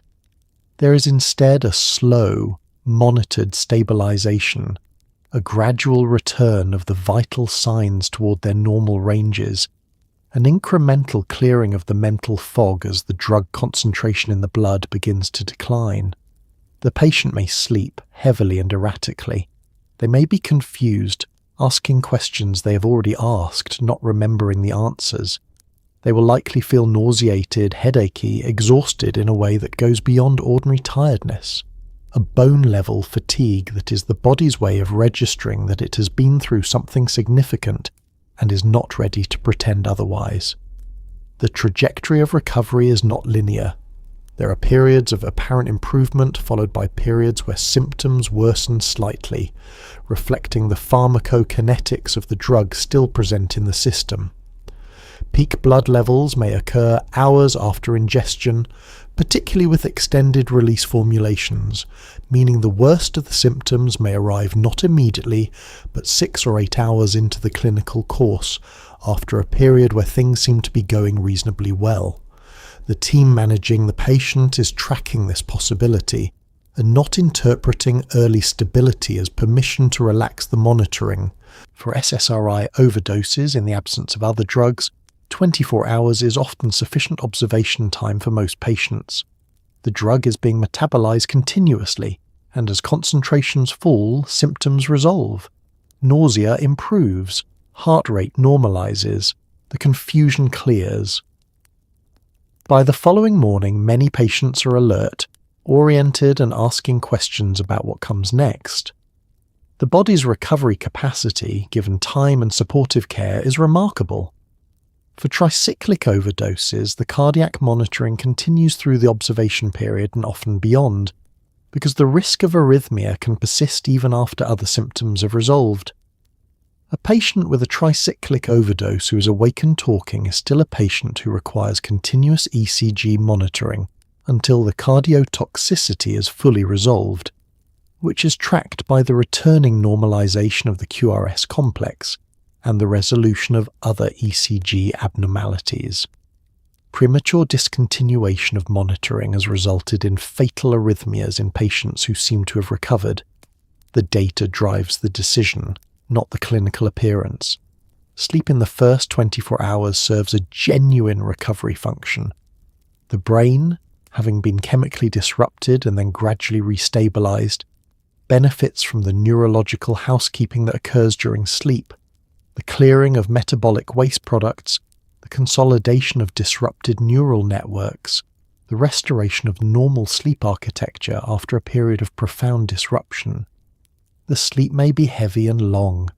Family members observing a sleeping patient may struggle to distinguish restorative sleep from concerning sedation, and the nursing staff's role in reassuring family while maintaining accurate clinical vigilance is part of the ongoing work of this period.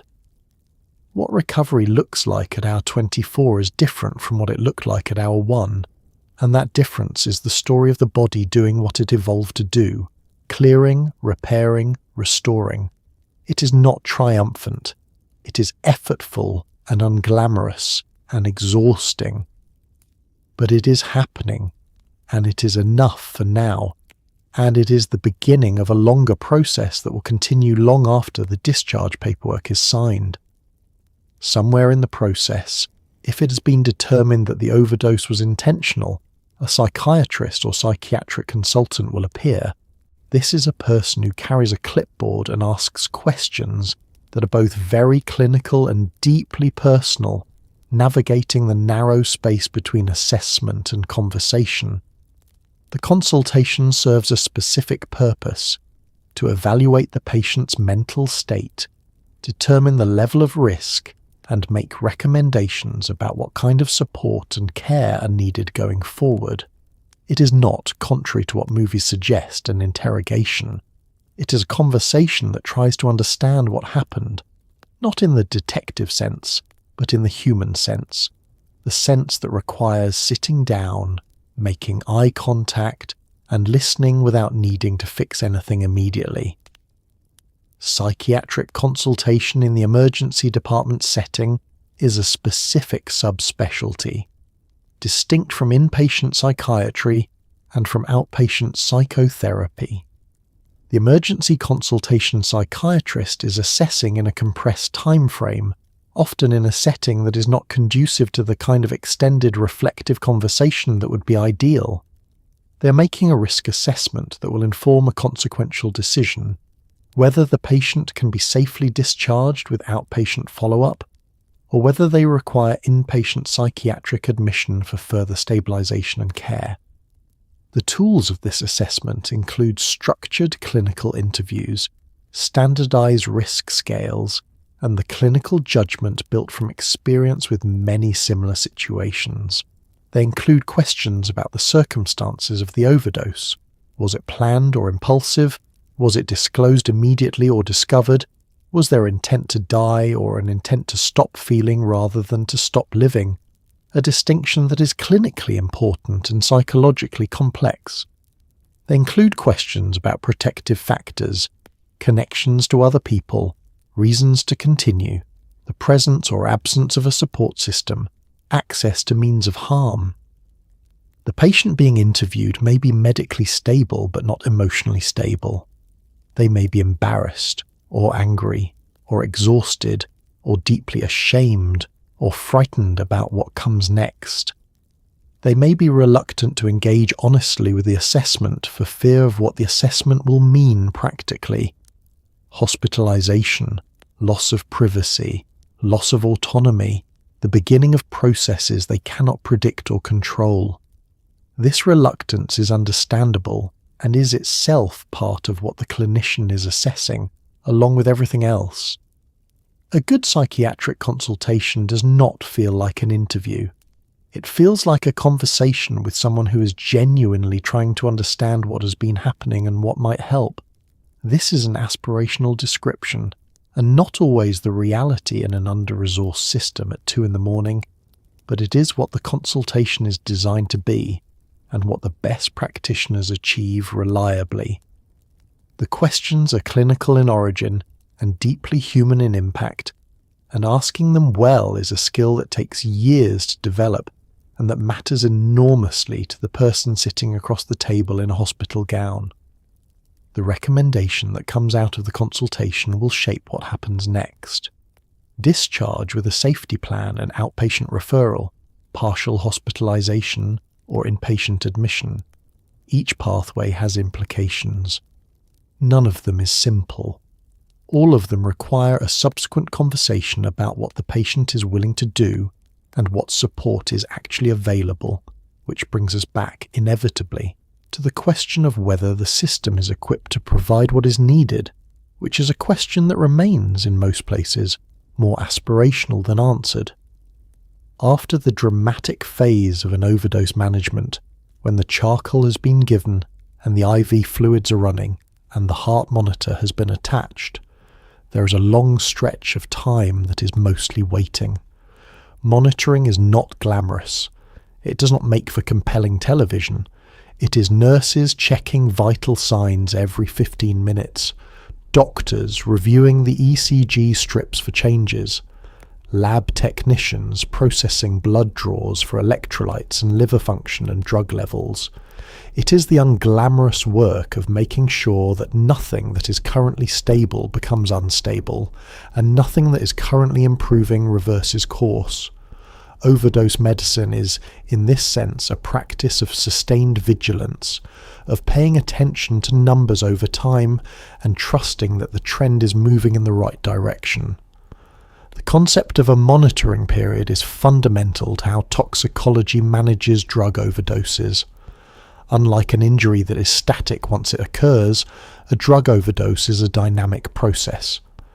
The pharmacokinetics continue to evolve as the drug is absorbed, distributed, metabolized, and eliminated. The clinical picture at hour 2 may be substantially different from the clinical picture at hour 6, for better or worse. Monitoring exists to catch the transitions between these states, to identify when a patient is improving and to identify when they are not, and to intervene before deterioration becomes irreversible. Continuous cardiac monitoring is maintained for any overdose involving a cardiotoxic drug. The ECG feeds data to the bedside monitor continuously, and any changes from baseline trigger a nursing assessment and often a physician review. The monitors have alarm thresholds that are set based on the specific patient's clinical context. A heart rate above a certain level, below a certain level, an irregular rhythm detection, a QRS width above the threshold that signals increasing toxicity. These alarms are calibrated not to be ignored, but also not to alarm so frequently that they lose their signal in the noise. This calibration is itself a clinical skill, one that is regularly discussed in emergency medicine. Pulse oximetry, the small clip on the finger that measures blood oxygen saturation, provides continuous data about respiratory function. In severe sedation, the oxygen saturation falls as breathing becomes insufficient to maintain blood oxygen levels, and this change is detected before clinical deterioration becomes obvious. The threshold at which supplemental oxygen is provided and at which airway intervention becomes necessary is defined in advance and reassessed with each vital sign check. Neurological monitoring in the recovering overdose patient involves periodic assessment of level of consciousness, orientation, ability to follow commands, and the pupillary responses that reflect brainstem function. A patient who was confused at admission and is improving toward clarity over sequential assessments is telling a story with their neurological exam. The drug is clearing, the brain is recovering, the direction of travel is the right one. A patient who is stable and becomes more confused is telling a different story that requires investigation. What the monitoring period provides, beyond its clinical function, is something that could also be called presence. The patient in the monitored bed is not alone. Someone is checking at regular and defined intervals that they are okay. In a context that may feel isolating, overwhelming, or frightening, the consistent presence of clinical attention is not trivial. It is not comfort in any uncomplicated sense, but it is a form of being witnessed, and in the hours that follow an overdose, being witnessed matters more than it sounds. The blood that is drawn from a patient following an antidepressant overdose tells a story that the patient may not be able to tell themselves. A comprehensive metabolic panel evaluates kidney and liver function, two organs that bear the brunt of processing large amounts of drug. Elevated creatinine suggests the kidneys are struggling. Elevated liver enzymes suggest hepatocellular stress. A complete blood count looks for signs of infection or other systemic disruption. Drug levels, where measurable, can confirm what was taken and give some indication of how high the peak concentration may have been. Though for many antidepressants there is not a straightforward relationship between blood level and severity of toxicity, the toxicologist reviewing these results is doing something that is equal parts science and interpretation, building a picture from incomplete information. A basic metabolic panel measures sodium, potassium, chloride, bicarbonate, blood urea nitrogen, creatinine, and glucose. Each of these numbers tells a different story. Sodium and potassium are electrolytes critical to the function of every excitable cell in the body, including neurons and cardiac muscle. Hyponatremia, low sodium, can occur as a complication of certain antidepressants, particularly SSRIs, which affect the regulation of the hormone responsible for water retention. Hyperkalemia, low potassium, increases the risk of cardiac arrhythmias in a context where the cardiac risk is already elevated. The bicarbonate level reflects the acid-base balance of the blood, and a falling bicarbonate suggests metabolic acidosis, which occurs when the body's buffering capacity is being overwhelmed, a sign of serious physiological stress. The creatinine measurement, combined with the blood urea nitrogen, gives a picture of renal function that updates with subsequent blood draws to show whether the kidneys are stable, improving, or deteriorating. In the context of hypothermia with rhabdomyolysis, where muscle breakdown releases myoglobin into the bloodstream, creatinine can rise steeply as the myoglobin deposits in the renal tubules and damages them. Serial creatinine measurements track this process and inform decisions about intravenous fluid rates, which are adjusted to maintain urine output sufficient to clear the myoglobin before it causes permanent damage. Liver enzymes, specifically ALT and AST, are released from hepatocytes when those cells are damaged. In mild antidepressant overdose, these values may be normal or minimally elevated. In severe overdose, particularly with drugs that have direct hepatotoxic effects, they can rise substantially, indicating acute liver injury. The trajectory of these values over the first 24 hours is as informative as the initial reading, a rising trend indicating ongoing injury while a plateau or declining trend suggests the peak of hepatocellular damage has passed. Drug levels exist for some antidepressants and not others. Tricyclic levels are measured and correlated with toxicity severity, with levels above a threshold associated with significantly higher rates of cardiac complications. Lithium levels, where lithium is involved, are closely tracked because lithium toxicity correlates fairly directly with blood concentration in a way that is unusual among drugs used in mood disorders. For SSRIs, quantitative levels are less routinely useful because the relationship between blood level and clinical effect is less predictable, and the clinical examination tells a more reliable story than the number. The blood work, taken together, is a language the clinical team reads to understand what the body is doing in the absence of words. It is updated at intervals throughout the monitoring period, each set of results a new chapter in the story of what is happening inside, and each set of results informing what happens next. A significant and distressing proportion of antidepressant exposures reported to poison control centres every year involve children under the age of 6 who have found a pill that looked interesting and done what children do with interesting things, which is put it in their mouth. This is not a moral failing on the part of the child, who has not yet developed the judgment to distinguish between a candy and a small tablet of sertraline. It is a storage problem, a supervision problem, and occasionally a very bad afternoon for everyone involved. The management of pediatric antidepressant exposure follows broadly similar principles to adult overdose, but with weight-based dosing adjustments and the additional complication of a patient who cannot reliably describe their symptoms, cannot cooperate with the examination, and is very upset about the IV. The epidemiology of pediatric pharmaceutical exposure is sobering. Poison control data consistently shows that medications are among the most common substances ingested by young children in unintentional exposures, and antidepressants appear regularly in the top 10 lists of drugs involved in serious pediatric poisonings. The reason is straightforward. Households that contain adults who take antidepressants are households where antidepressants are present. If those medications are not stored in child-resistant containers, which they are required to be, but which may not always be properly closed, or if they are kept in accessible locations, the exposure risk is real. The particular challenge of pediatric toxicology is scale.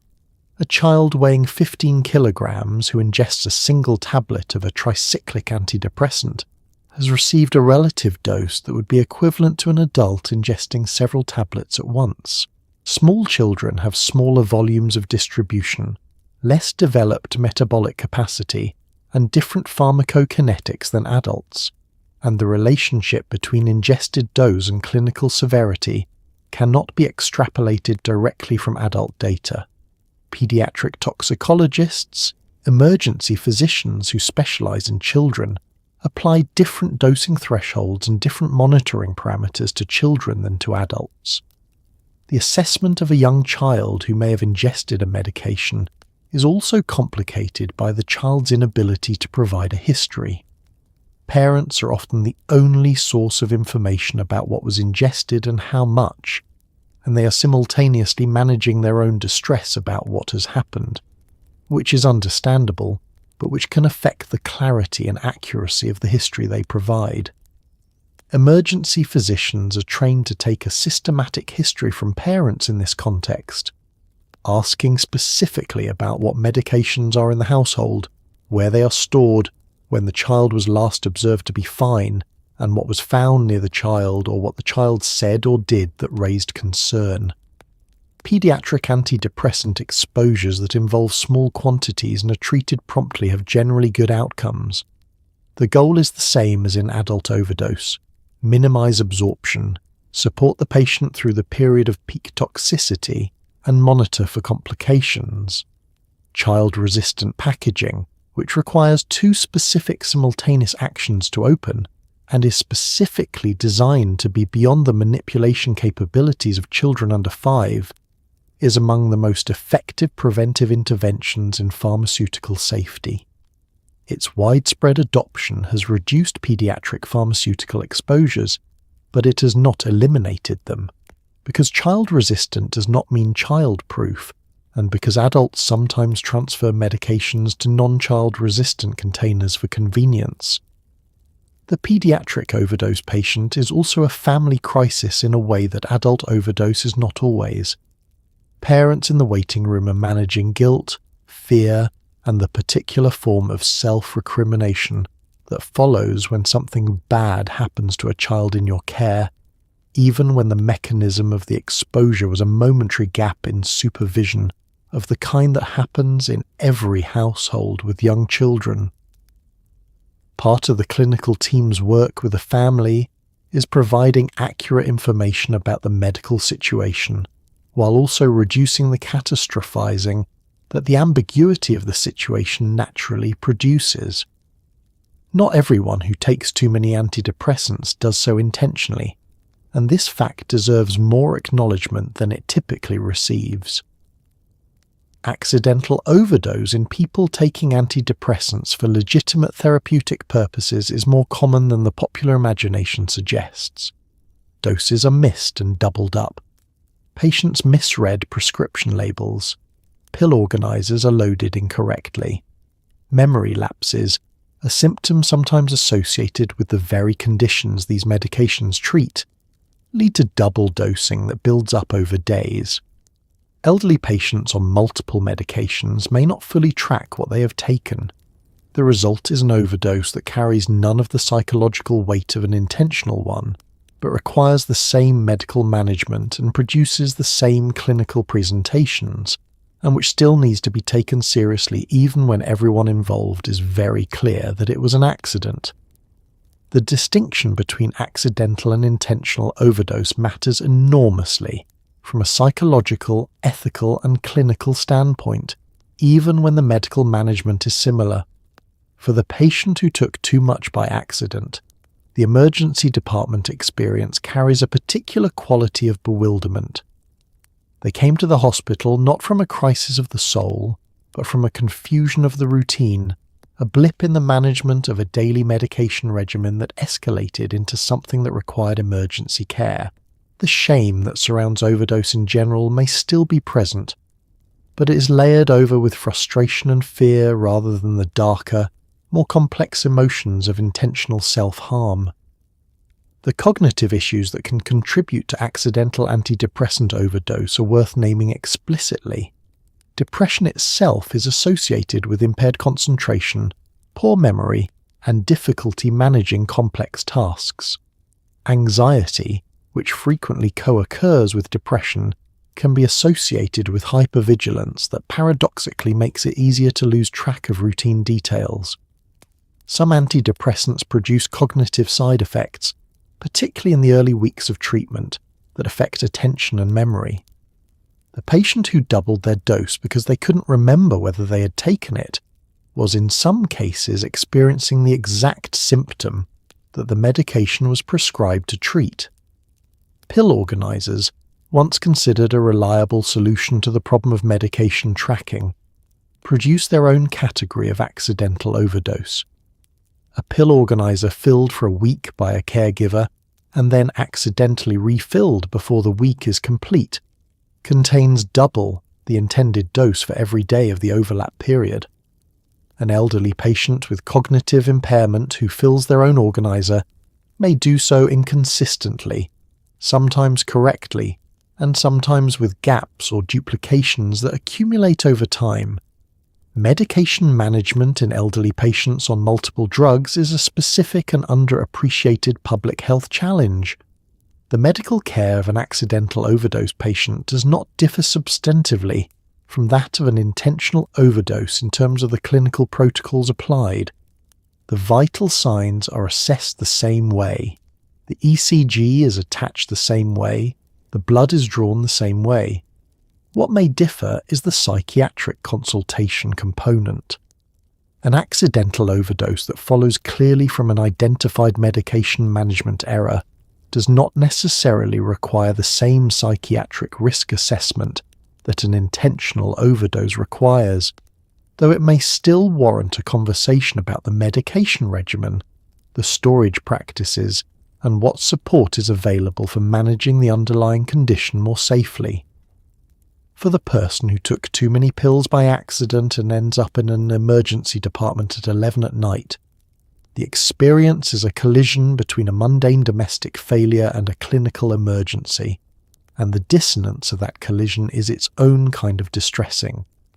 They were just trying to manage their medication. They were doing what the doctor prescribed. The gap between that intention and the outcome is something that will require some processing, and the system needs to make space for that processing, rather than treating the accidental overdose as purely a medical event with nothing human to attend to on the other side of it. While all of this clinical activity is happening around the patient, the drug itself is going through its own process, largely invisible, measured only in the declining numbers on blood tests.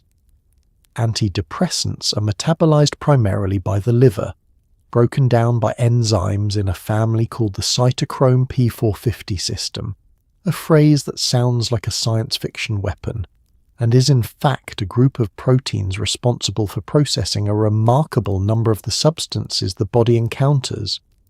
Different antidepressants are metabolized at different rates. Fluoxetine, for example, has a half-life measured in days to weeks, meaning it lingers in the system far longer than most of its cousins. Venlafaxine has a much shorter half-life. This variability matters in overdose management, because a drug that clears quickly poses a different kind of challenge than one that remains active in the body for an extended period. The concept of half-life is fundamental to understanding drug behaviour. A drug's half-life is the time required for the concentration in the blood to fall by 50%. After one half-life, half the drug remains. After 2 half-lives, 1/4. After 5 half-lives, roughly 3%, at which point the drug is considered effectively cleared from the system.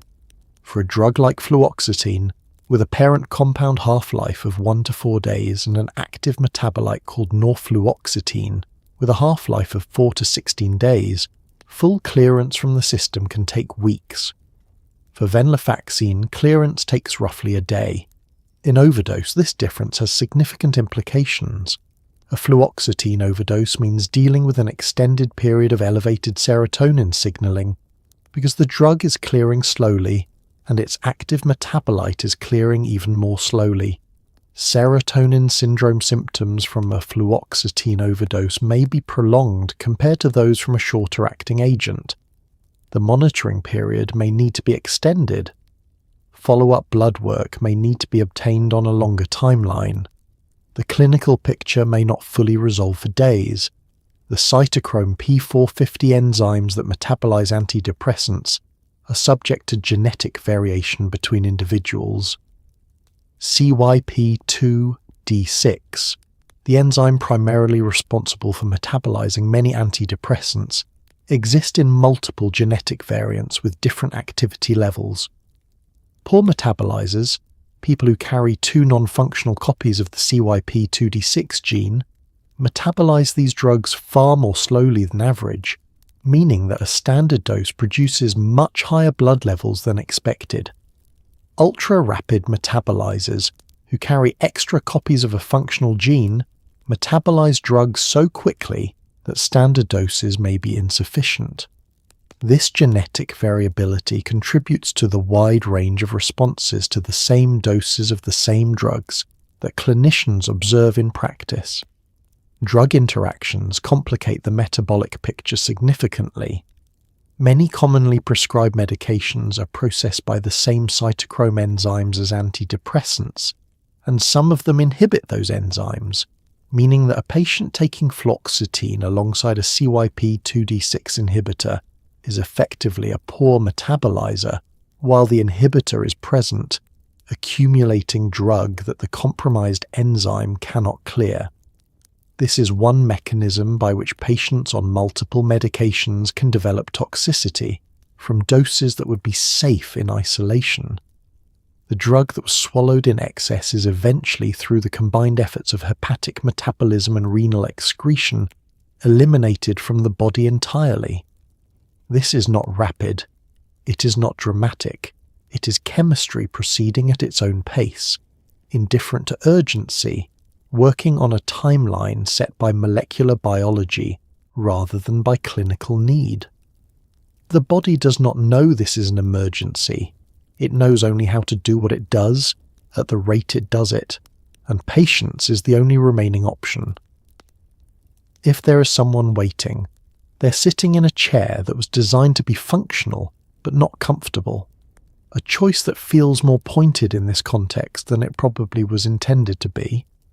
They are surrounded by other people in varying states of distress, all of them occupying the specific emotional register of the hospital waiting room, which is somewhere between controlled anxiety and barely managed fear.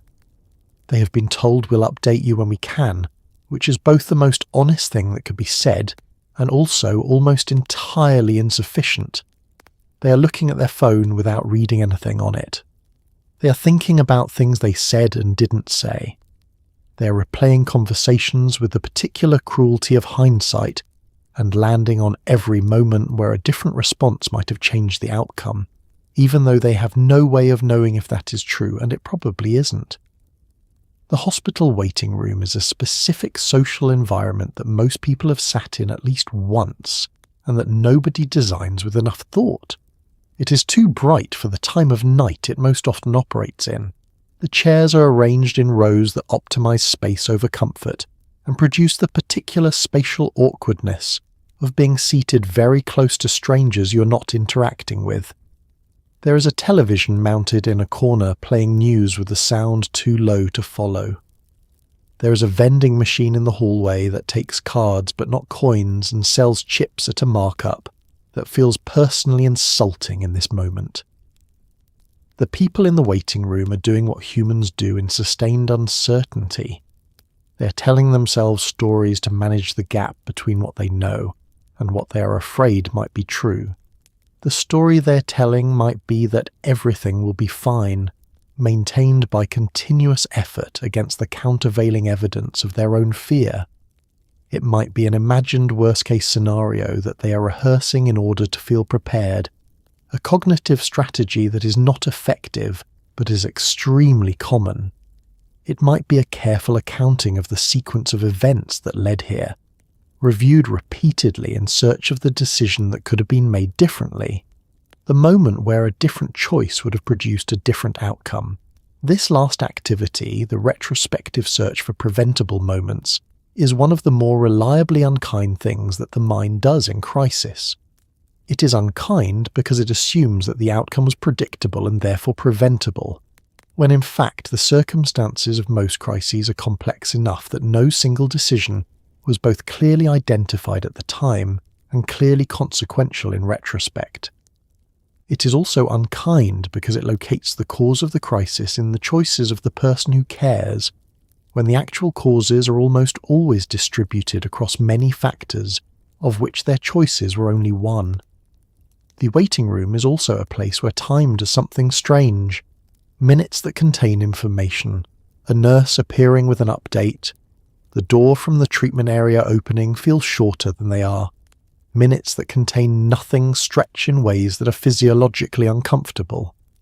The body's stress response, maintaining elevated cortisol and adrenaline in anticipation of a threat that has not resolved, is not sustainable indefinitely, and by hour 2 in the waiting room, exhaustion begins to arrive alongside the fear rather than replacing it. When an update comes, even a small one, even just we're still monitoring and will tell you more soon, the quality of the waiting changes. Information, even incomplete information, allows the brain to update its story with real data rather than continuing to generate scenarios from imagination. This is why regular updates to waiting family members, even when the clinical situation has not changed significantly, are part of good emergency department practice, and not a nicety that can be deprioritized when the department is busy. At some point, the acute medical crisis resolves enough that a different kind of conversation becomes possible. It is not necessarily easier than the clinical one, but it is different. It is the conversation that tries to understand not the pharmacology, but the circumstances, not what happened in the body, but what was happening in the life. This conversation is not always had in the hospital, not always had immediately, not always had between the right people in the right way, but at its best it is the beginning of something. Not a solution, not a resolution, but a reopening of the question of what kind of support is actually available, what has been missing, and what might be different going forward. The conversation that happens after an intentional overdose is one of the most difficult conversations in medicine, not because the clinical content is complex, but because the human content is. It requires the person who was harmed to speak honestly about a state of mind they may not yet have words for, to a person they may have just met, in a setting that is not designed for this kind of disclosure. It requires the clinician to ask questions that feel intrusive while making it clear that the answers are received without judgment. It requires both parties to tolerate the ambiguity of a situation where there is no easy answer to why this happened, and no certain answer to whether it will happen again. The word crisis is used frequently in this context, and it is accurate in its clinical definition. A moment of acute danger in the context of a longer underlying condition. But it is also limiting, in that the word implies a discrete event with a before and an after, when in reality the crisis is often the visible surface of something that has been present for a long time and will continue to require attention long after the acute event has resolved. The overdose is not the problem. It is a signal that the problem reached a threshold that the available supports could not contain. The conversation that is most needed after an overdose is not always the one that happens first. The first conversation is often about logistics, what comes next, what treatment is recommended, what the patient is willing to do, what is available. These are necessary conversations. But the conversation about what has been happening, what has felt unbearable, what the person needs that they have not been getting, takes longer and requires a different kind of trust than a single hospital encounter can reliably build. Therapy, when it is available and when the patient is willing to engage with it, is the context in which the longer conversation can happen. Cognitive behavioral therapy has the strongest evidence base for reducing suicide risk and for treating the underlying conditions that most commonly contribute to overdose. Dialectical behavioral therapy was developed specifically for patients with recurrent self-harm and suicidal behavior and has demonstrated efficacy in reducing both.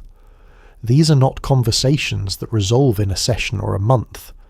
They are ongoing explorations of how a person understands their own experience and how that understanding might be expanded to include a wider range of possible futures. The conversation that happens after an overdose is also, in its own way, an invitation to ask for help more directly and receive it more fully than was possible before. It is an invitation that many people decline, for reasons that are understandable and not entirely wrong given what the systems available to them actually look like. But it is also an invitation that some people accept, and when it is accepted, and when the right help is actually there, things can change. That possibility is worth naming clearly, because it is true, and because it is not always named as clearly as it deserves to be. Leaving the hospital after an antidepressant overdose is not a return to normal. The body may be medically stable, the immediate crisis resolved, the discharge paperwork signed, but the person walking out is not the same as the person who walked in, and the circumstances that existed before the overdose have not been addressed by the medical intervention itself. The medication regimen will likely be reviewed and adjusted. Follow-up appointments will be scheduled. Referrals to outpatient therapy or more intensive care will be made. And then the person goes home, often to the same environment, the same stresses, the same life, and tries to figure out what comes next with resources that are, in most places, considerably thinner than they need to be. The period immediately following discharge from a psychiatric crisis hospitalization or a medically managed overdose is statistically one of the highest risk periods in the trajectory of suicidal behavior. Studies consistently show that the days and weeks following discharge carry elevated risk, particularly in the first week. The reasons for this are not fully understood, but likely include the abruptness of the transition from a highly monitored environment to a relatively unmonitored one, the return to the circumstances that preceded the crisis, and the gap between discharge and the first outpatient appointment that frequently exists due to system capacity constraints.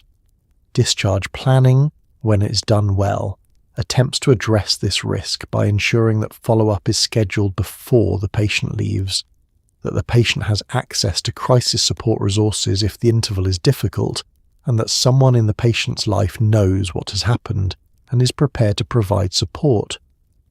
A safety plan, a written document developed collaboratively between the clinician and the patient, identifies warning signs that distress is escalating, coping strategies that can be used before reaching a crisis point, and specific contacts to reach out to if coping strategies are insufficient. Safety planning is evidence-based and significantly more effective than a promise not to do it again, which is what safety planning is designed to replace. The medication question after an overdose requires careful thought. The antidepressant that contributed to the overdose may or may not be the right medication for the patient going forward. If it was taken in intentional overdose, its continuing prescription raises the question of whether an extended supply is appropriate, and many providers will move to smaller prescription quantities dispensed more frequently, or involve a family member in holding the medication. Switching to an agent with a wider therapeutic window, or with a different overdose risk profile, is sometimes clinically indicated. These decisions are made in conversation between the patient and the prescribing clinician, and the conversation is part of the therapeutic relationship rather than a purely administrative one. The physical recovery from an antidepressant overdose has a longer tail than the hospital stay suggests. Fatigue persists for days to weeks. The gastrointestinal system, disrupted by the overdose and the interventions, takes time to return to normal. The cognitive effects, including the memory disruption and the general fog of the immediate post-overdose period, resolve gradually.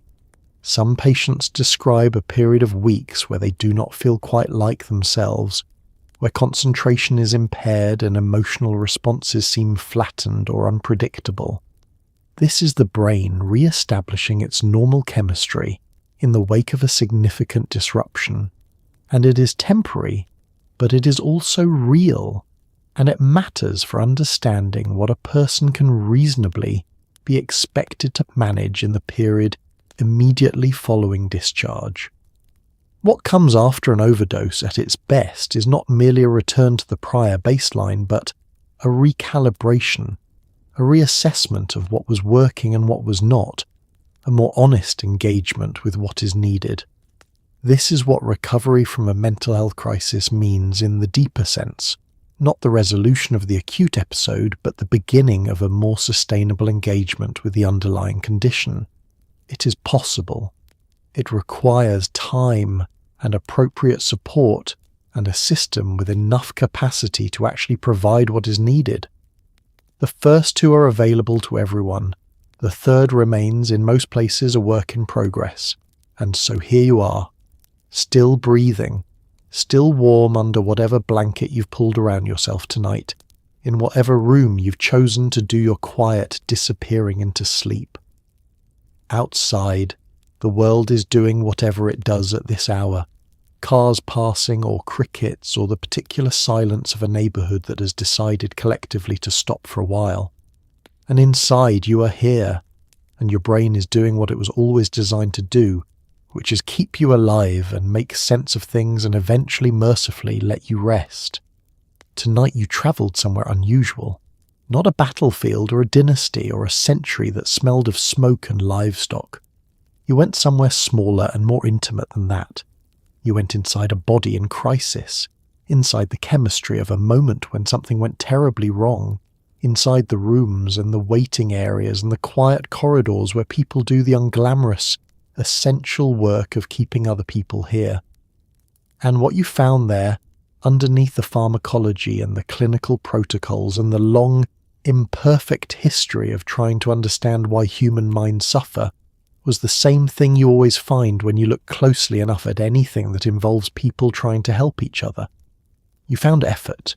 You found care. You found the particular stubbornness of human beings who refuse to accept that the person in the bed in front of them is beyond help, who show up at the start of another shift and attach another monitor and ask the same questions again with the same steadiness, because steadiness is what they have to offer, and they have decided it is worth offering. The history of treating suffering is long and full of wrong turns and overconfident mistakes and tools that were blunt where they needed to be precise. It is also full of people who looked at something that wasn't working and kept looking until they found something that worked better. That is a slow and imperfect process, and it costs more than it should. But it moves. It has always moved. And the distance between where it started and where it is now, measured in lives that continued when they otherwise would not have, is not nothing. If there is someone in your life who is struggling, you already know what you want to do, which is help, and you may not know how, which is common and not a failure. Being present is more useful than having the right words. Asking directly is more useful than waiting for an opening. Calling a crisis line is not an overreaction. It is a resource that exists because people built it, maintained it, and staffed it specifically for the moment when someone needs it, and nothing else is available. And if it is you who is struggling, then tonight, in this particular dark hour, you found your way here, and you listened, and you stayed. That is something. That is in fact quite a lot. There are people whose entire professional lives are organised around the fact that you staying matters. There are lines you can call and rooms you can walk into, and people trained for exactly this kind of night. The number for the crisis line in the United States is 988. In the United Kingdom it is 116123. Everywhere else someone can find it for you, and that someone can be you tomorrow in the light, when things look at least slightly different than they do right now. For now, let your body settle. Let your breath slow.